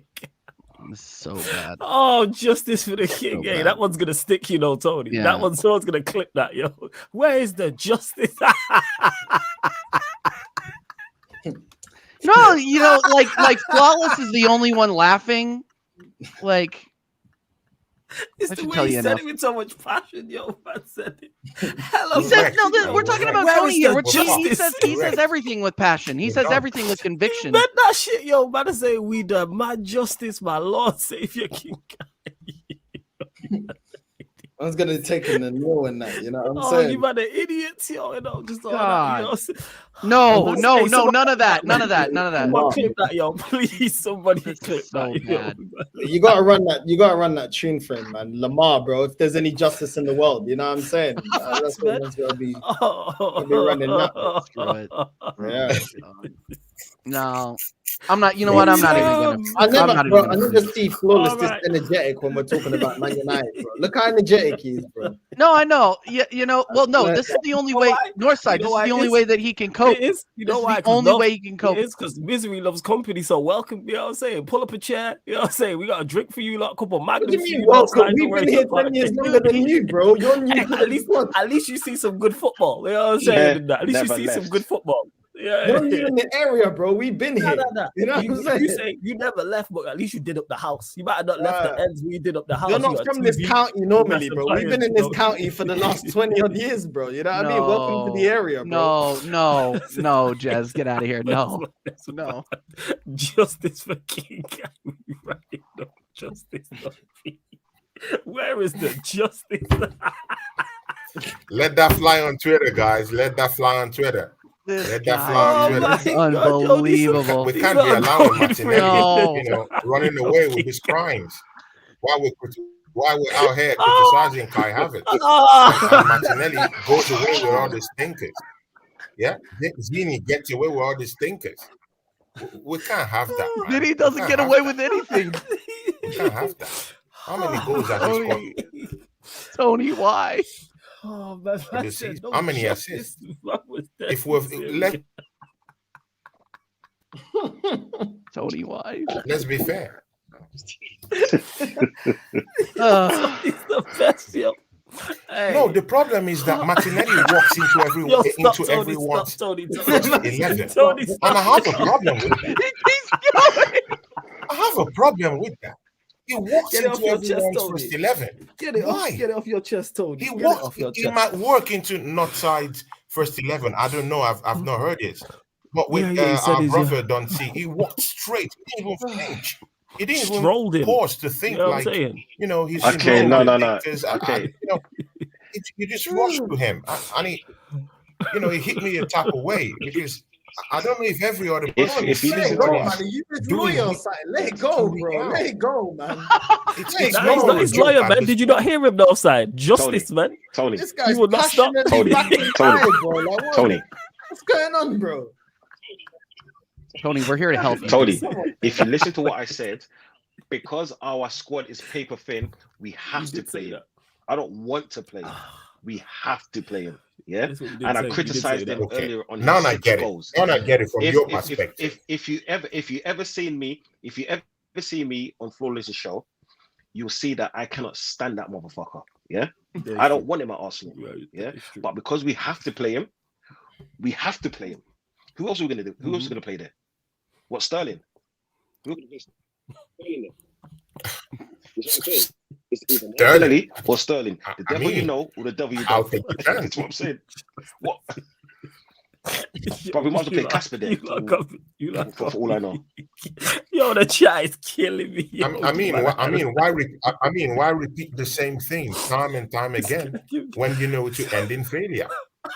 Why repeat it time and time again when you know it's a stinker? He'll stink up the whole place. 20 years. Nothing. Bro, 20 years. 20 years. I'm used to it now. I'm used to it now. 20 years. About it, man. 20 years I've seen old players come and go. We just remember we had Javinho. 20 years. I want the title. I want to win the trophy. I'm tired of Flawless laughing us out. Veta coming down here talking, all these guys here and the charts here, talking all this bull crap, and we're out here. We can't win a trophy. We can't win anything. Come on, man. We can't win anything. We just won a participation trophy. Like we won a second place trophy. At us. We want a charity game. Yeah, guys. Yeah. We want England's unity. I know I used to be positive or whatever. I know I'm that guy. Those of you from my channel, I know I'm that guy you look up to. When you need one or two positive quotes, but I'm sorry, man. It's doom and gloom right now. Yeah, man. Odegaard is out. It's finished. It's finished. 20 years of doom I don't see any creative 20 spark. years of doom and gloom. We didn't do any business. We're done. We're wrecked. Box office. We're wrecked. We're done. We can't win any trophy. No, we don't. No, we're gonna win a trophy. We got Kai Havertz. Don't worry. We got Kai Havertz. This guy's doing a 30-minute monologue just for Kai Havertz, Okay, now, man. I swear down. Just let it go, bro. I swear down. You think he was defending on the real? What is going on, man? Okay, now. I got nothing. We got Man United fans laughing at us. That's how bad this is. That's how bad this has gotten. Cracking up, yo. Yeah, no, this The guy. chat not letting this rest, yo. The chat not letting it go. Only justice, man. That's what they're gonna be telling you now. Man. Yeah, You're not gonna live that down now, bro. Tony justice. Do you need justice? oh my god. You're not taking liberties in the chat. Hey, run up the likes. I forgot where I was even at. My god. I'm crying tears. Look at my face. Yeah. Yikes. It's the way man said it so passionately. That's what it was. Where is the justice?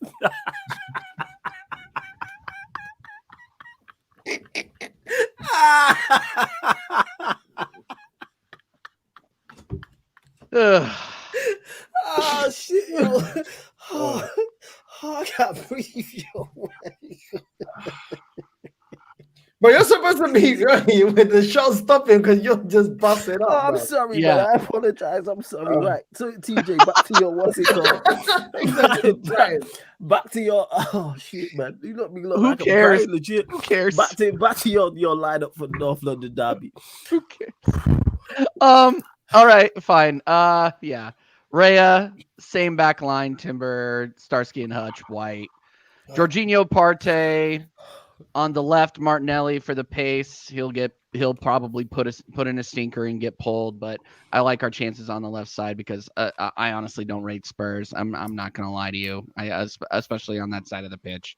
They've looked hella shaky on the edges of the pitch. So I'm not rating them, which is why I'm still predicting an Arsenal win even without Odegaard, without Rice. And on the right, Saka.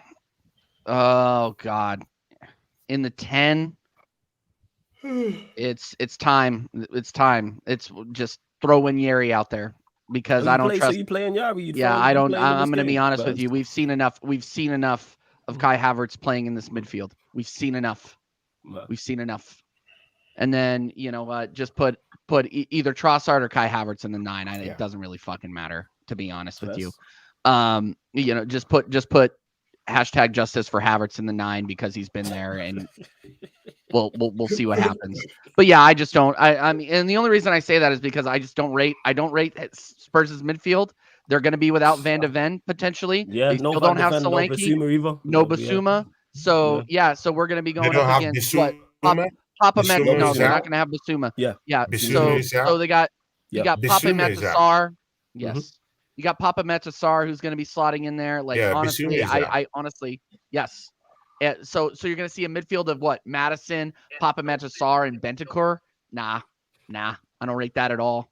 So yeah, we should win. We should win for sure with that 11. I don't want any excuses, by the way, either. I think Solanke is I'm out, dead if I'm serious. correct. If I get on, yes, he is. Yeah. Yeah. if I get on any review show after we draw or lose this match, I don't want to hear any fucking excuses. Period. End of story. We're not good enough if we lose this match or draw this match. We're not good enough. I'm sorry. Like people are going to say, oh, TJ, well, the season's not over yet. We're not catching Man City if we drop points to these guys. We're not. Plus. Northside, you're 11 for this. I don't care. See, exactly. I knew it. I knew that was going to be a Manny's just fed up already.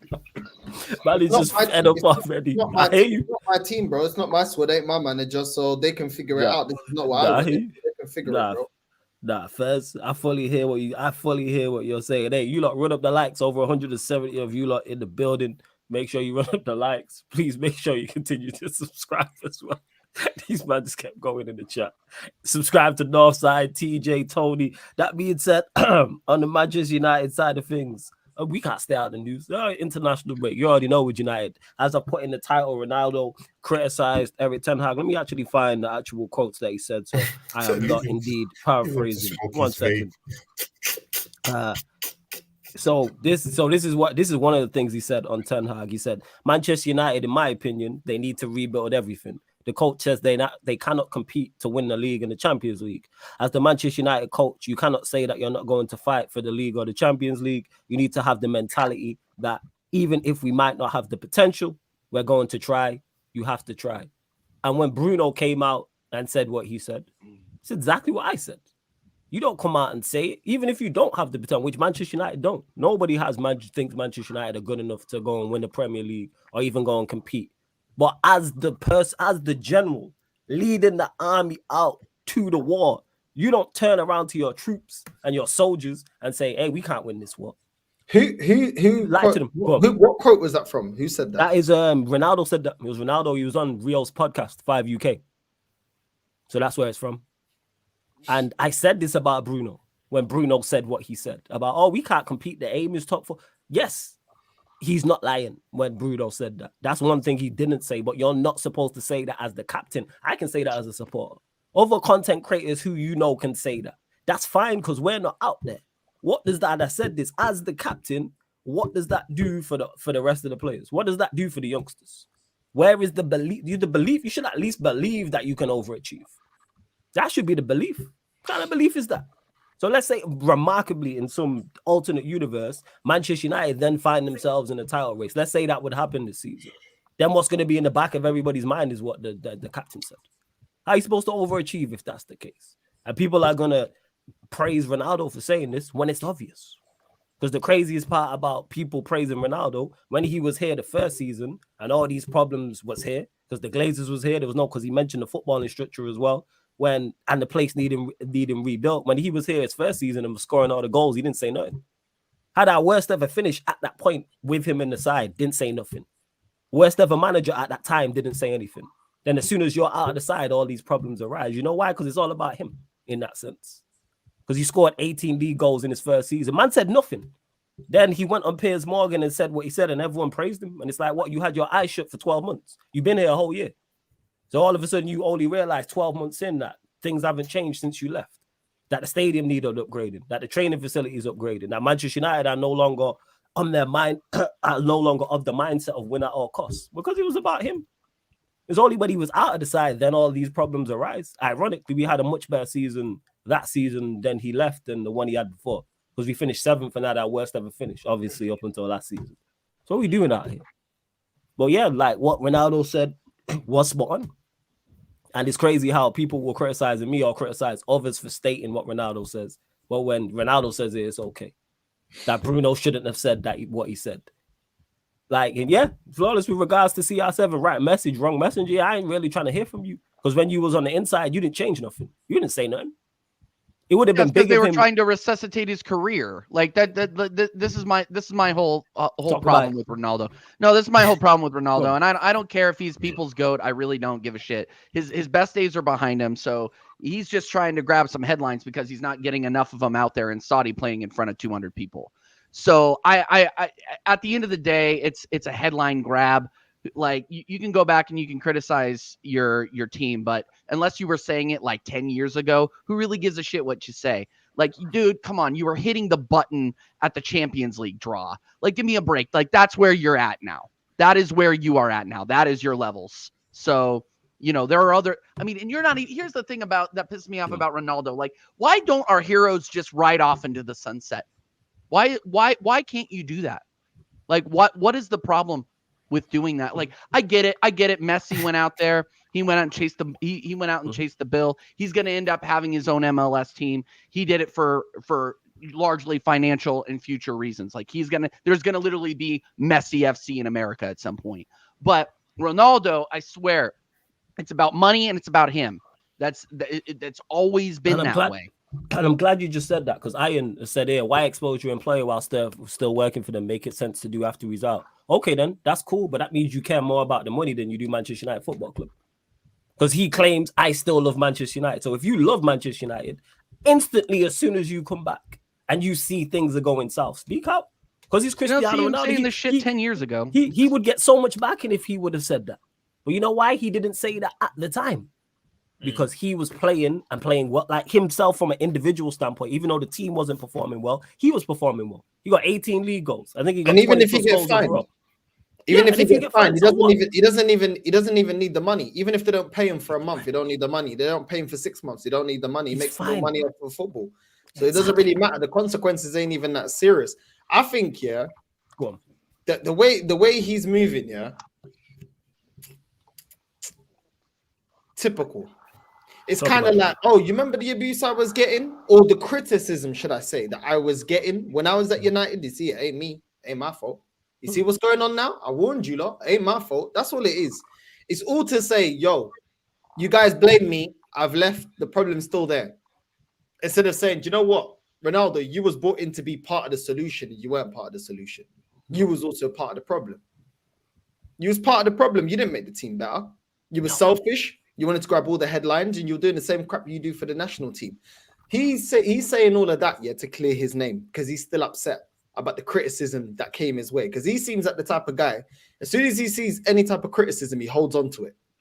Yeah. You know what I mean? That's why he went on the Piers Morgan interview, because it was like, people are blaming me. Why are you making me accountable? It's not me. It's not me. Look at the state of the club. Look at the training ground. The youngsters don't listen to me. So I think it's one of them ones, bro. I think he's just being butthurt and saying, yo, you see, you guys blame me. The situation ain't fixed. No, you were part of the problem. You wasn't the complete problem, but you was part of the problem.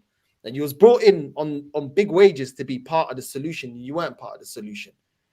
And that's what it is, bro. It's all to say, well, did you see? I told man that I wasn't the problem. You know what I mean? But in reality, bro, it don't work like that. Don't. And here the thing is, and people will say, he loves how does going on Piers Morgan straight after you? Before you go, Tony, one thing, Tony, 1 second. Tony, I got 1 point and then you can make it. And this whole thing, and what I don't like is the whole lying of the football, loving the football club. How does you leaving the football club, the season's still going on, Ten Hag's first full season, and you go on Piers Morgan whilst the season's going? How does that help Manchester United? Even if what you were saying was right, because what he was saying was 100% right.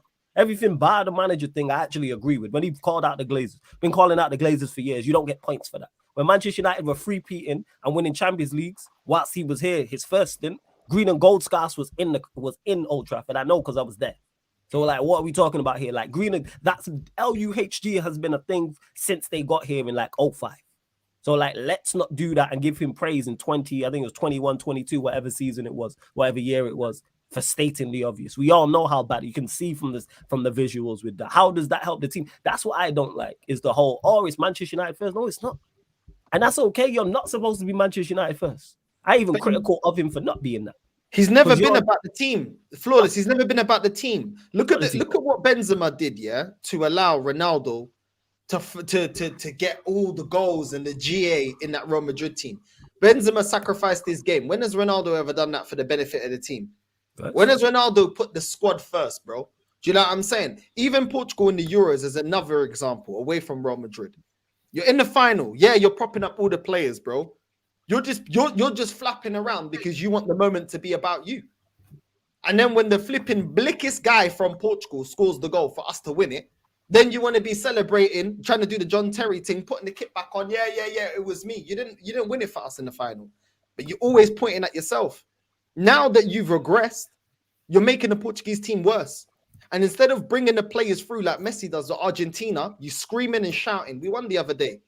Just at the brink, we won the other day, a couple of days ago against Scotland. You don't sacrifice your game. You don't bring the players through. You're shouting at young players that are inexperienced, screaming at them, shouting at them, cussing them every single time they don't pass you the ball. But every time you miss opportunities, nobody can say anything to you. When do you sacrifice for the betterment of the football club? Because this is the stage of his career that he has to sacrifice to other people. And he has to be a leader by example, not just scoring goals and scoring little tap-ins. He doesn't do it. He doesn't do it, bro. Left Man United, cussing on the youngsters. In Portugal, cussing the youngsters, screaming at them, shouting at them. Won't do the dirty work. Won't do things to make others around him better like Messi did. When do you ever put anyone else above your own interests? Because I ain't seen it for Portugal. I ain't seen it for Madrid. I ain't seen it for United, bro.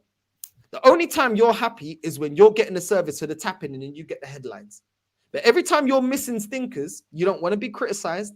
You want no one to go at you. But every time the youngsters are still coming through, where's the arm round there? Where's the arm round them the same way Figo had the arm round you when you were coming up?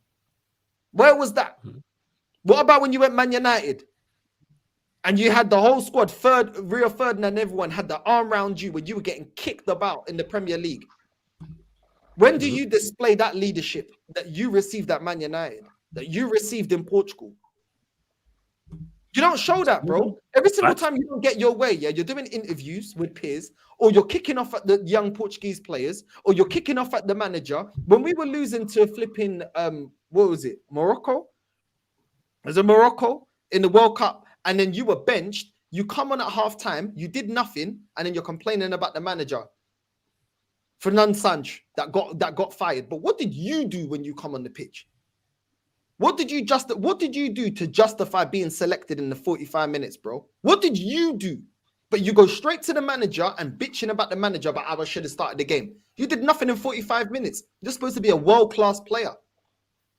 What did you do? But you never look at yourself. It's always everybody else. No, but that's the problem I have is there's no accountability. And to people in the chat, let me segue TJ actually. TJ, I know you got a dip. You lot subscribe to TJ Warren TV. Type that in YouTube. The link's underneath in the description. One of the mods be kind enough to put it in the chat. Subscribe to TJ's channel. TJ Warren TV, people. That's TJ Warren TV. TJ, let them know where they can find you, what you got coming up, all that good stuff. Yo, big up everybody. Big up Don C. Big up my guy Northside, and of course my guy Tony. I will be live tomorrow with Connor. We're going to be doing our Let's Be Real show. I believe we're going live at 6 p.m. and that will be live on, God help me, United Spurs of America, doing an NLD preview. So yeah, with him and Deji.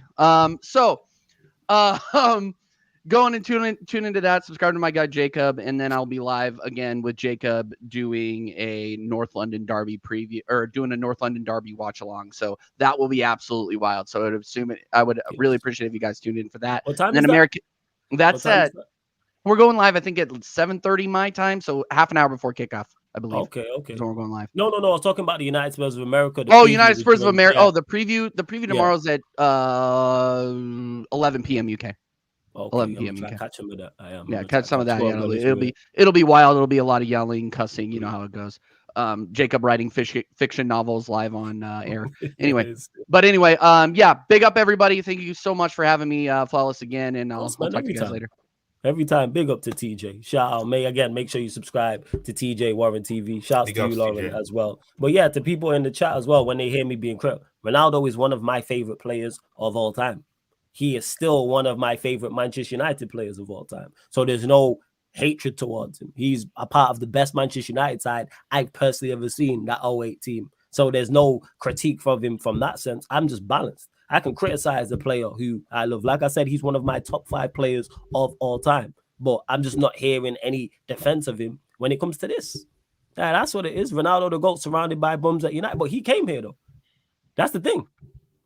Who decided to come back to Manchester United? I said that was a mistake. I didn't want him to come back.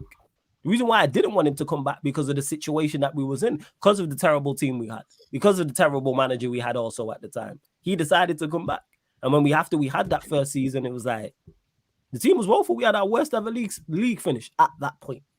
He's a part of that, even though he scored 18 goals. And we got better after he left that season. Then obviously it got worse this season, just gone. But he's right when he says what he says. I'm just not trying to hear it from him. Because like I said, when he was here, you didn't say nothing.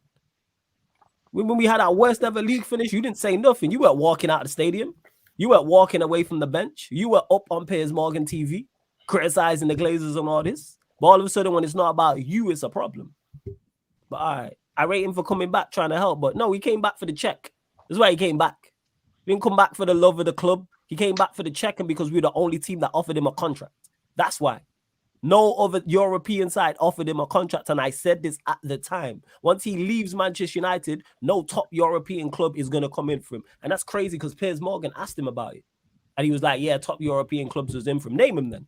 Why you name any? Because no one offered him a deal. That's why. You telling me that, yeah, City was sniffing but didn't offer him a deal. That's the point I'm making.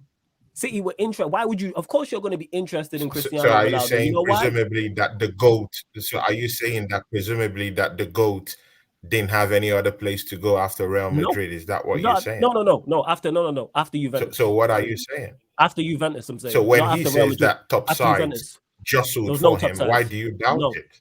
It's because presumably one of the GOATs. Who offered him a deal? He is one of the GOATs.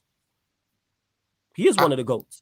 I don't know. I'm just saying that if the GOAT says, "Hey," I'm calling him a liar because he would name them teams. Even Messi found a place to stay. I'm not taking it from him because he would have named those teams. If Barcelona would have offered him a contract, you telling me he wouldn't have said Barcelona offered me a deal? That's not getting out. We saying the most high profile is the player with the biggest profile and the highest profile in the sport got offered a deal and it didn't come out. Come on, man, use your brain. And the offered him a contract. Come on, man was doing an interview for a Tello. He would have mentioned it. He would have mentioned it. And just because he may be some people's goal. Just because every dog has his day, bro. But what if he's not contractually obligated to do so? What if he's not contractually obligated to do so? And big up gaming, he was surrounded by bombs. Sometimes Man United, the football club, have to take responsibility. How could you place this guy, with all those lots, down there, and wait for him to produce lots of magic for you? It helped you in the first season he came in. If you're saying he came to get a paycheck, so be it. He's the GOAT. He deserves a paycheck. And again, I don't think he came motivated just for money alone. I think he came to save his football club, his former football club. And again, he was surrounded by bombs. And see, not to forget, does he even have the enabling environment?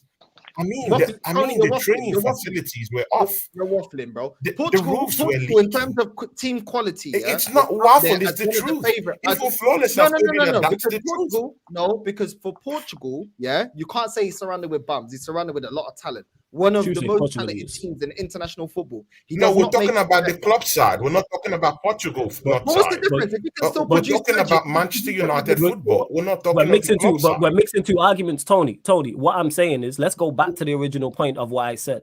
I said after he left Juventus, no other top European club went in for him bar us. That's the reason why he came to Manchester United, because we was the only offer. That's the point I'm making. And I said this at the time, and I stand on it. So when he's got this whole top European clubs in from him, I think it's a lie. I think it's a lie. No, but you don't I can have my opinion on it. I'm giving my opinion on it. Same way you give your opinion. But it's not fact. I think it's a lie. I never said it was facts. I never said it was facts. Who said it was facts? Who said it was facts? I know. I literally just said that. I legit just said it's my opinion. I never said it's facts. Who said that? I did not say. Who said it was facts? I did not say that. So why are we making? So let's not make. It could also be that he was offered contract. So Cristiano Ronaldo was offered a deal from a top European club and it didn't get out. That's what you're telling me. He was offered a deal from a top European club and there was no news story on it. That's what you're honestly telling me. Yes or no? Come on, man. Use your brain. You're an intelligent individual. What are we talking about here, man? Cristiano, that's why you can answer the questions.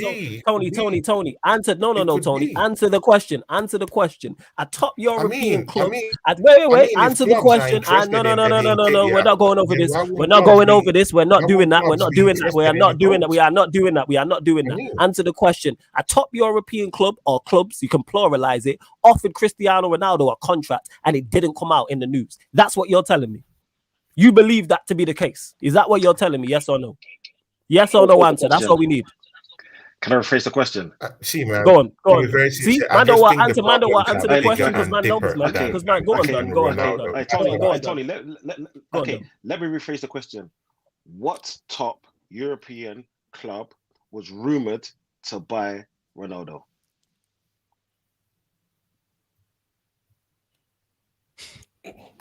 Exactly. I hear you. That's my point. Come on, man. What are we doing? And just to clarify, people, that doesn't mean Ronaldo's not one of the GOATs. He's one of the greatest of all time. But guess what? So's Ronaldinho. He's my favorite player of all time, best player I've ever seen. Do I want him at Manchester United in 2024? Actually, our team's that dead, probably. But would he go to a top European club now? No. You're not. You know what I'm saying? You're not getting Ronaldinho. Same way you ain't going to bring back Henry.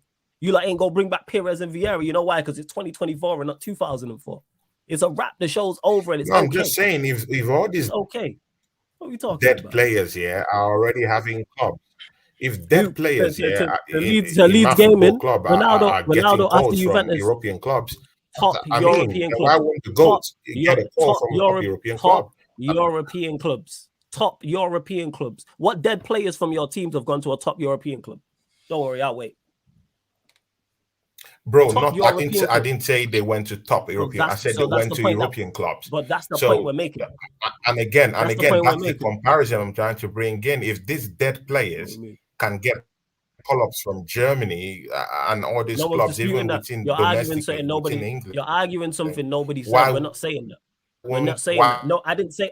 Why would the I didn't say he can't play in Europe. Them words, I'm very specific with what I say. I never said he can't play in Europe. So why again we arguing points that never got made? I never said he can't play in Europe. I never said he had offers. He didn't get offers in Europe. I said specifically top European clubs. There's a reason top European clubs didn't go in for him. We had the manager of Burnley at the time say I wouldn't take him in my club on TV. Vincent Kompany said that on Match of the Day. I think it was an FA Cup game. And he said, would you take Ronaldo? He said, no. I need players that can run. What are we talking about here? That they were in the championship at the time. What are we doing now? But you know that problem runs deep. But again, see, the essence of the whole thing is that problem runs deep, yeah? It runs deep. United should take responsibility. And of course, we're all humans. You know, he has a right to respond to what's going on out there. We're all humans. If you have a problem out there and you know people are criticizing you, they don't know the in story of what's really going on, you have the right to come out and you know voice out and say what the problem is.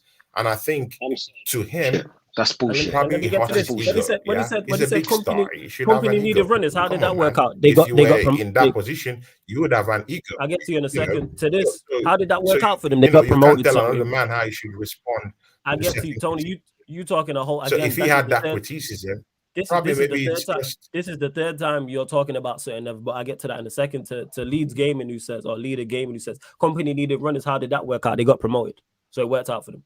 They had a successful season, and after that successful season, he now ended up at Bayern Munich. So it worked out pretty well for him. If I would say, hey, he went to a top European club before Ronaldo. Interesting how that works out. You know what I'm saying? One of them is managing Bayern Munich, and the other is in Saudi. But hey, we move. Let me get back to it. And Tony, again, nobody criticized Ronaldo. There was no criticism when he said this. Nobody's criticized him whatsoever in regards to what he's saying. He's not. When I say that, he's not responding to anybody. But hey, when he said it about a couple of years ago, before he went to that talk show with. Oh, you mean when he went on Piers Morgan? With was that? Arsenal fans. Piers Morgan. Yeah, I know you're talking about. What's that guy? Is it? Nobody criticized him publicly. Then he made it public. Piers Morgan. Before he went to Piers Morgan show. Nobody criticized him publicly. You know, of course. No, I did shows on this. I did shows on this. Yeah. And many Manchester United fans were telling him, fuck off, do this, do this, do that. You know, They were criticize everybody. critiquing him also. Everyone gets So he criticized has the because you right weren't to come performing out well. and voice Because you weren't out performing well. whatever, No, you perform know. better. No, perform better. That's what you need to do. Perform better on the football pitch.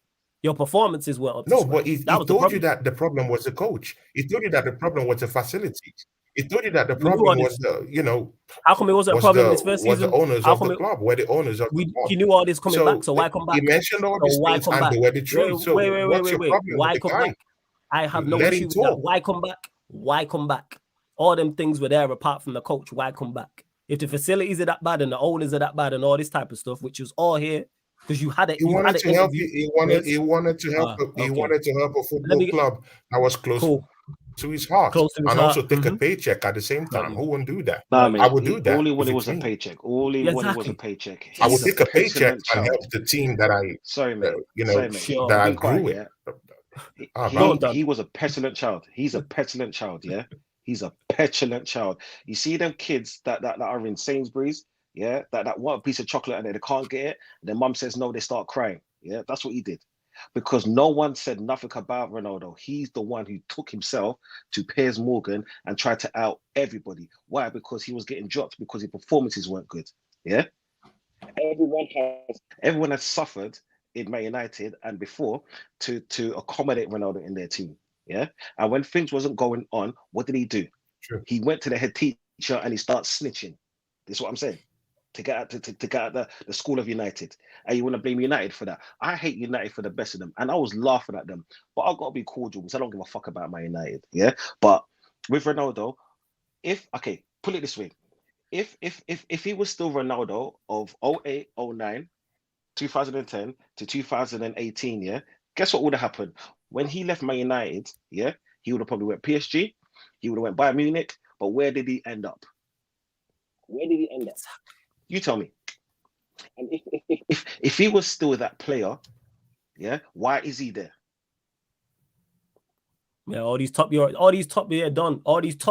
clubs offered him deals, but he decided to go Saudi. See, it happens both ways, man. You know. Yeah. Yeah, it makes a lot of sense. Yeah. A guy who's still probably going to be playing when he's 40 plus had all these top European offers. Bayern Munich were in for him. Barcelona were in for him. Real Madrid wanted him back. English clubs were looking at him. AC Milan, Inter Milan, Juventus. But he said, nah, forget that. Forget going to Italy. Forget going to Spain. Forget going to Germany. Where we needed a play striker. All right, cool. Okay, we needed a striker. If he was that good, why didn't we get him? We needed a striker. So I want to go Saudi, man. He said, forget all that. No one wants him. He's past his best. Yeah, Man United should have never bought him, but guess what? No, Don, you're on point. I get you, man. I get you. But again, there's two sides to the story, man. I get it. But again, there's two sides to the story. Why is Ronaldo the only one to come save the football club? It's a collective effort. Didn't save it. One man can come down to your football club and save it. Facts. Yeah, he didn't save it either because there's a deeper problem with Manchester United. Facts, 100%. And this proves him right. You're at the verge of sacking your manager. It proves him right in a way. We all knew Manchester United had issues. We all knew Manchester United had these issues. The roofs are still leaking. The jacuzzi still hasn't been done. Yeah, we all knew Manchester United had these issues. Right. Eric Ten Hag hasn't won a major trophy. We all knew Manchester United had these issues. You know, we can blab about what we're talking about here. We all knew Manchester United had these issues. You know, we all knew it. Right. We all knew it. I'm saying we all knew it. I was talking about this 4 years ago when before I was content creating. I was talking about this. We all knew these issues. What we talking about? I know, man, who was in the academy. What we talking about? The issues at Manchester United. What we doing here? Like we all knew these things. I'll give you credit for stating the obvious. Like we all knew these things. Well, you didn't say nothing in your first year. Why? Because you was playing and scoring goals. That's why I don't give him credit for it.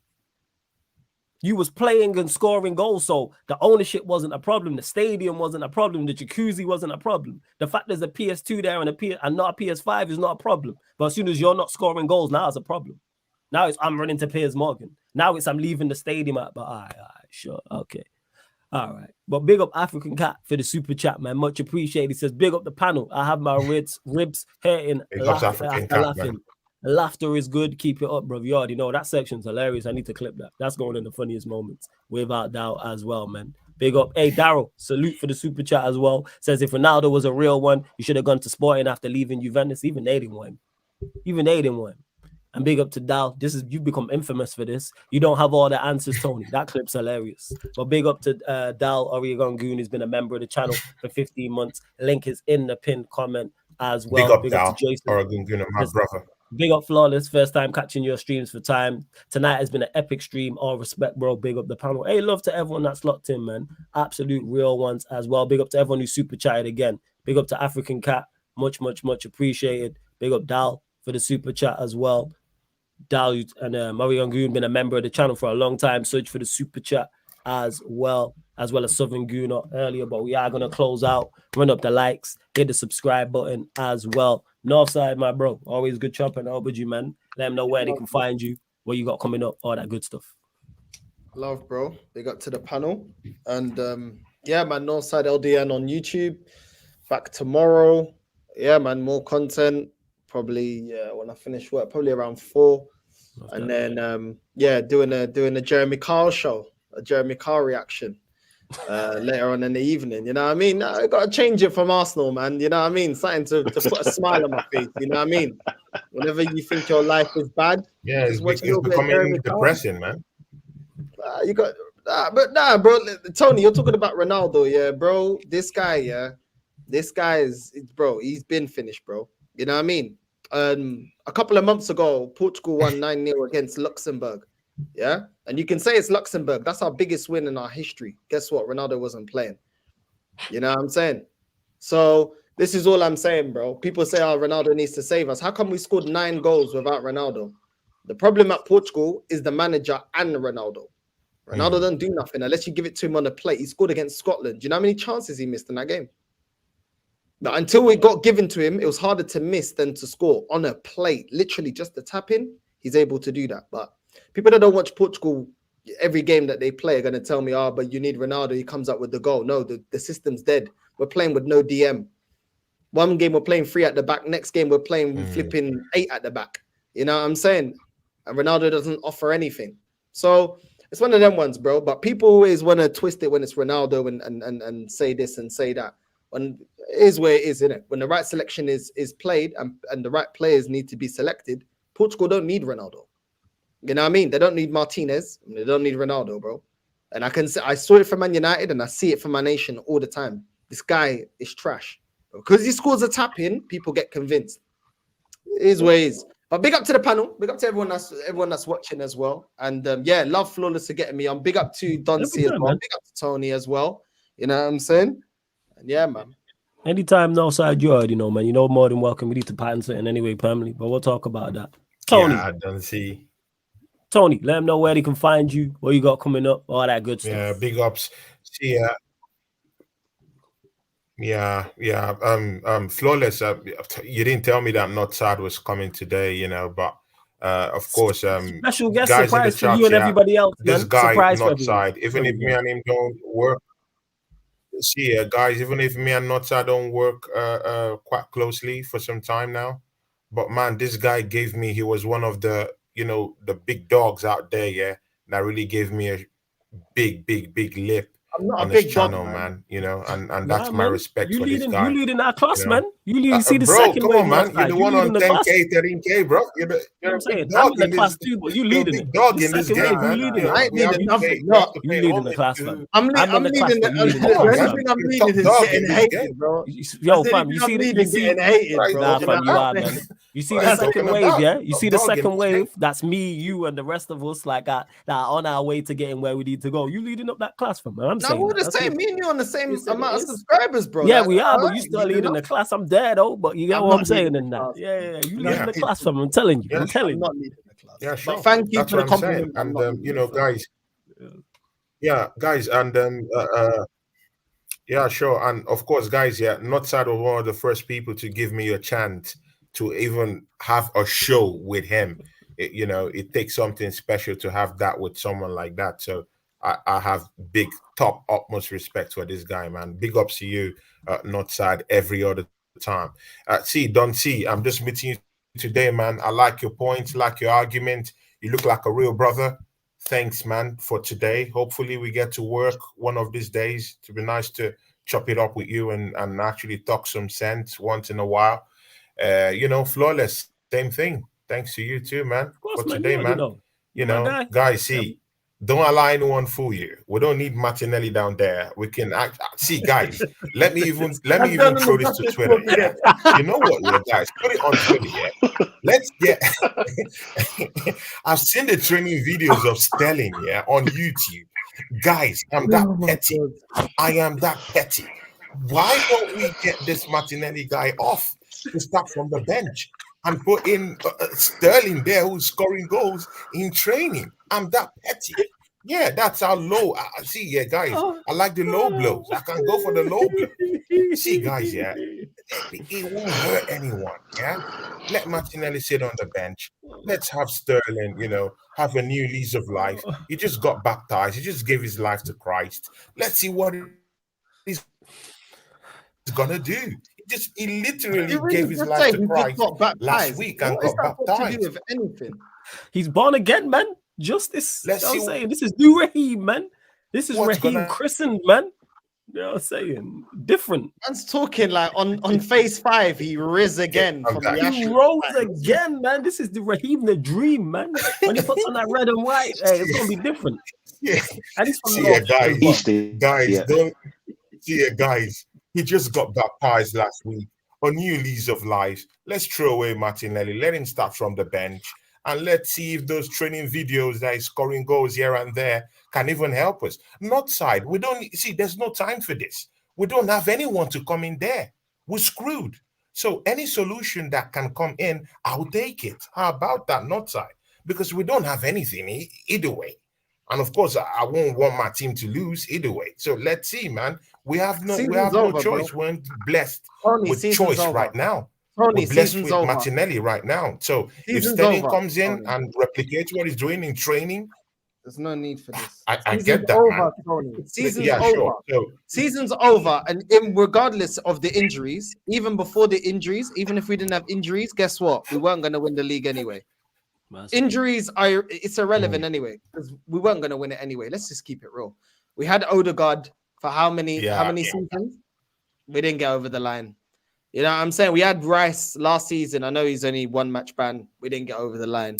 Marino, bro, we don't know man, how we're good wrecked, man. we don't know how good he is. We're wrecked. know what I'm saying? Let's just leave it like that. We're wrecked either way. It is where it is, man. Another year of stress. You know We're what I'm wrecked saying? either way. But see, Flawless yeah, has had guys, his yeah, stream today. You know what I mean? Flawless, but definitely. all It's good really things stressing come me to those out. two ways. It's really You know what I'm stressing What do you me mean? out. We're here together It's in stressing pain. me You out. know what I'm saying? But- You're in pain. I'm in pain. We all in pain together. We all gonna suffer together, man. Pass the Yeah, bottle, man. guys, You know what I'm saying? Pass big the- ups to everyone. See, I have a show coming This up. guy put this stream is I comedy. have a show club. coming you up with carry on, Josh don't worry. True. He will be down We'll be there with there. me this week. Yo, I ain't laughed that I have hard a in show with minute, Josh yo. True. Like, he's still I have a doing show with Josh He's True still doing doing it, bro. He's still doing the Sorry, justice Tony. for Kai speech. See ya, guys.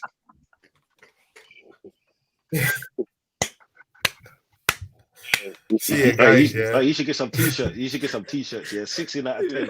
Justice for guys. Kai on the I back. have, Justice I have for a show Kai, with yo. Josh True doing it coming up this week. Limited time, guys. Limited merch. 60 out of 10. Justice for Kai. Yo.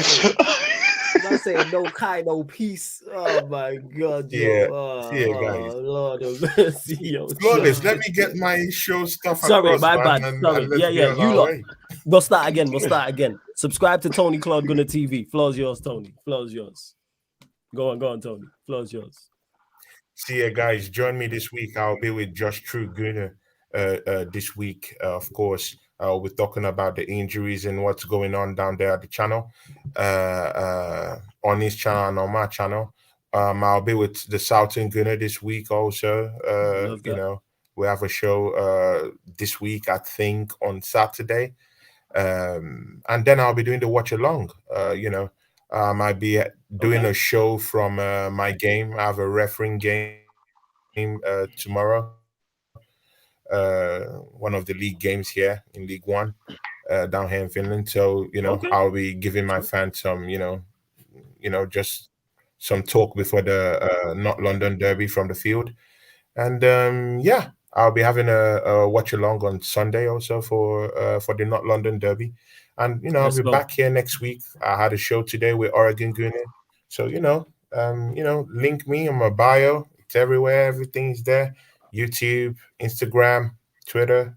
Just talk to me, and if go support the Tony. chance That's for my a done, man. collaboration, if this time, I'll get that across too. Don't see, man. It was nice to meet you today, brother. Nice to meet you, man. Top guy, man. Big ups to you, man. Not tired. Thanks for today, and Flawless. Big up to you every time. And the chat, big up to you guys. Yeah, you guys are the real heroes. Facts, man. Facts. Hey, done, man. First time, obviously, chopping up with you extended outside of the fan calling show. But anything you want to add to the people, them, floor's yours, fam.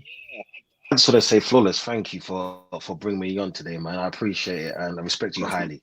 That's what I'm saying. So, and I love your shows. You get what I'm saying in the chat. I got nothing but love for them.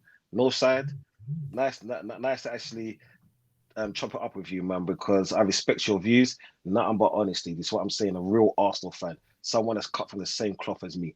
Tony, you're a madman. I love your energy. This is what I'm saying. You keep it real. You say how it is. This is what I'm saying. But you're a madman. Do you know what? Yeah, I thought he was gonna start singing some church psalms. I was just waiting for that. You know what I'm saying? Like, it's about to come out. Like, yeah. Bro, I thought he was gonna start singing Amazing Grace or something like that. To get what I'm saying?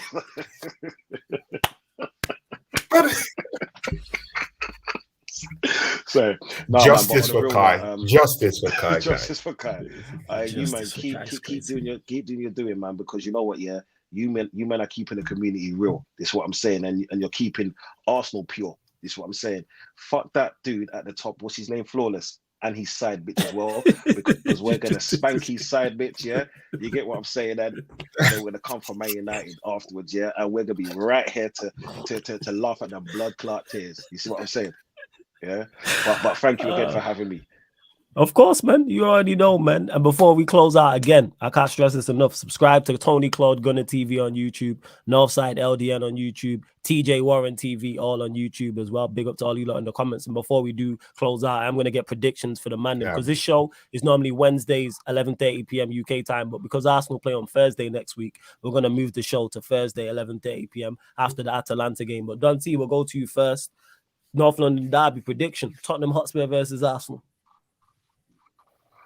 Okay, just for Tony. 2-0. 2 Martinelli goals. Just for Tony. All right, brace. Okay, brace for Martinelli against Spurs. 2-0. Northside, what you saying, man? Scoreline prediction. 2-1 Arsenal. 2-1 Arsenal. Okay. Tony, what you saying?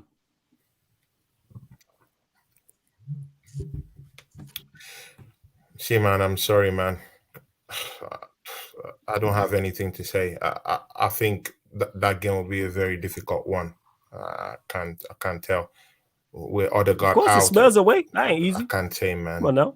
And I can never say we'll lose to Tottenham Hotspur. I can't say that, but I have my doubts. That's all I'll say. With Odegaard out, there's not. We can't. It's a derby. It's a derby. It's a derby. It's going to be Man United last season winning against Liverpool. Do you know what I mean? You lot beat Liverpool, even though you're not the better team. I mean, I want to be positive. You never know what can happen, man. There's no creative spark. Just be honest, Tony, man. If you want to say a Spurs win, say a Spurs win. It's okay. He's got Havertz for the winner. He didn't deny it. It can happen. It can happen. It can happen. It can happen. It's going to win a goal. Oh my God! No, Tony, I'll just go with a draw. Prediction. I'll go with a modest. Okay. Yeah, I'll go with a modest 2-2 draw, and that's because I can't give Spurs the win. Okay, modest 2-2 draw. Staying with you, Tony, because by the time we do the next show, Arsenal would have played twice. Away to Atalanta. Scoreline prediction. Scoreline. Oh, God.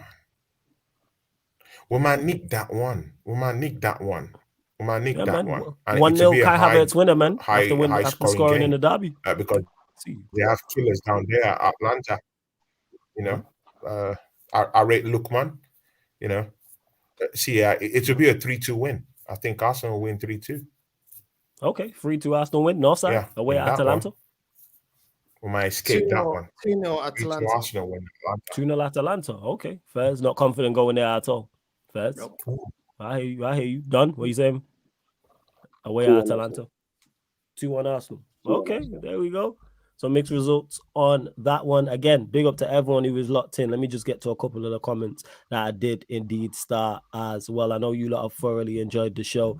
Big up to Kings. It's great to see Don C on the show as well with the fire emoji. Shout out King. It's a sensational show. Big up all the panel. I need to jump on one of the shows first because I'm a pattern it King.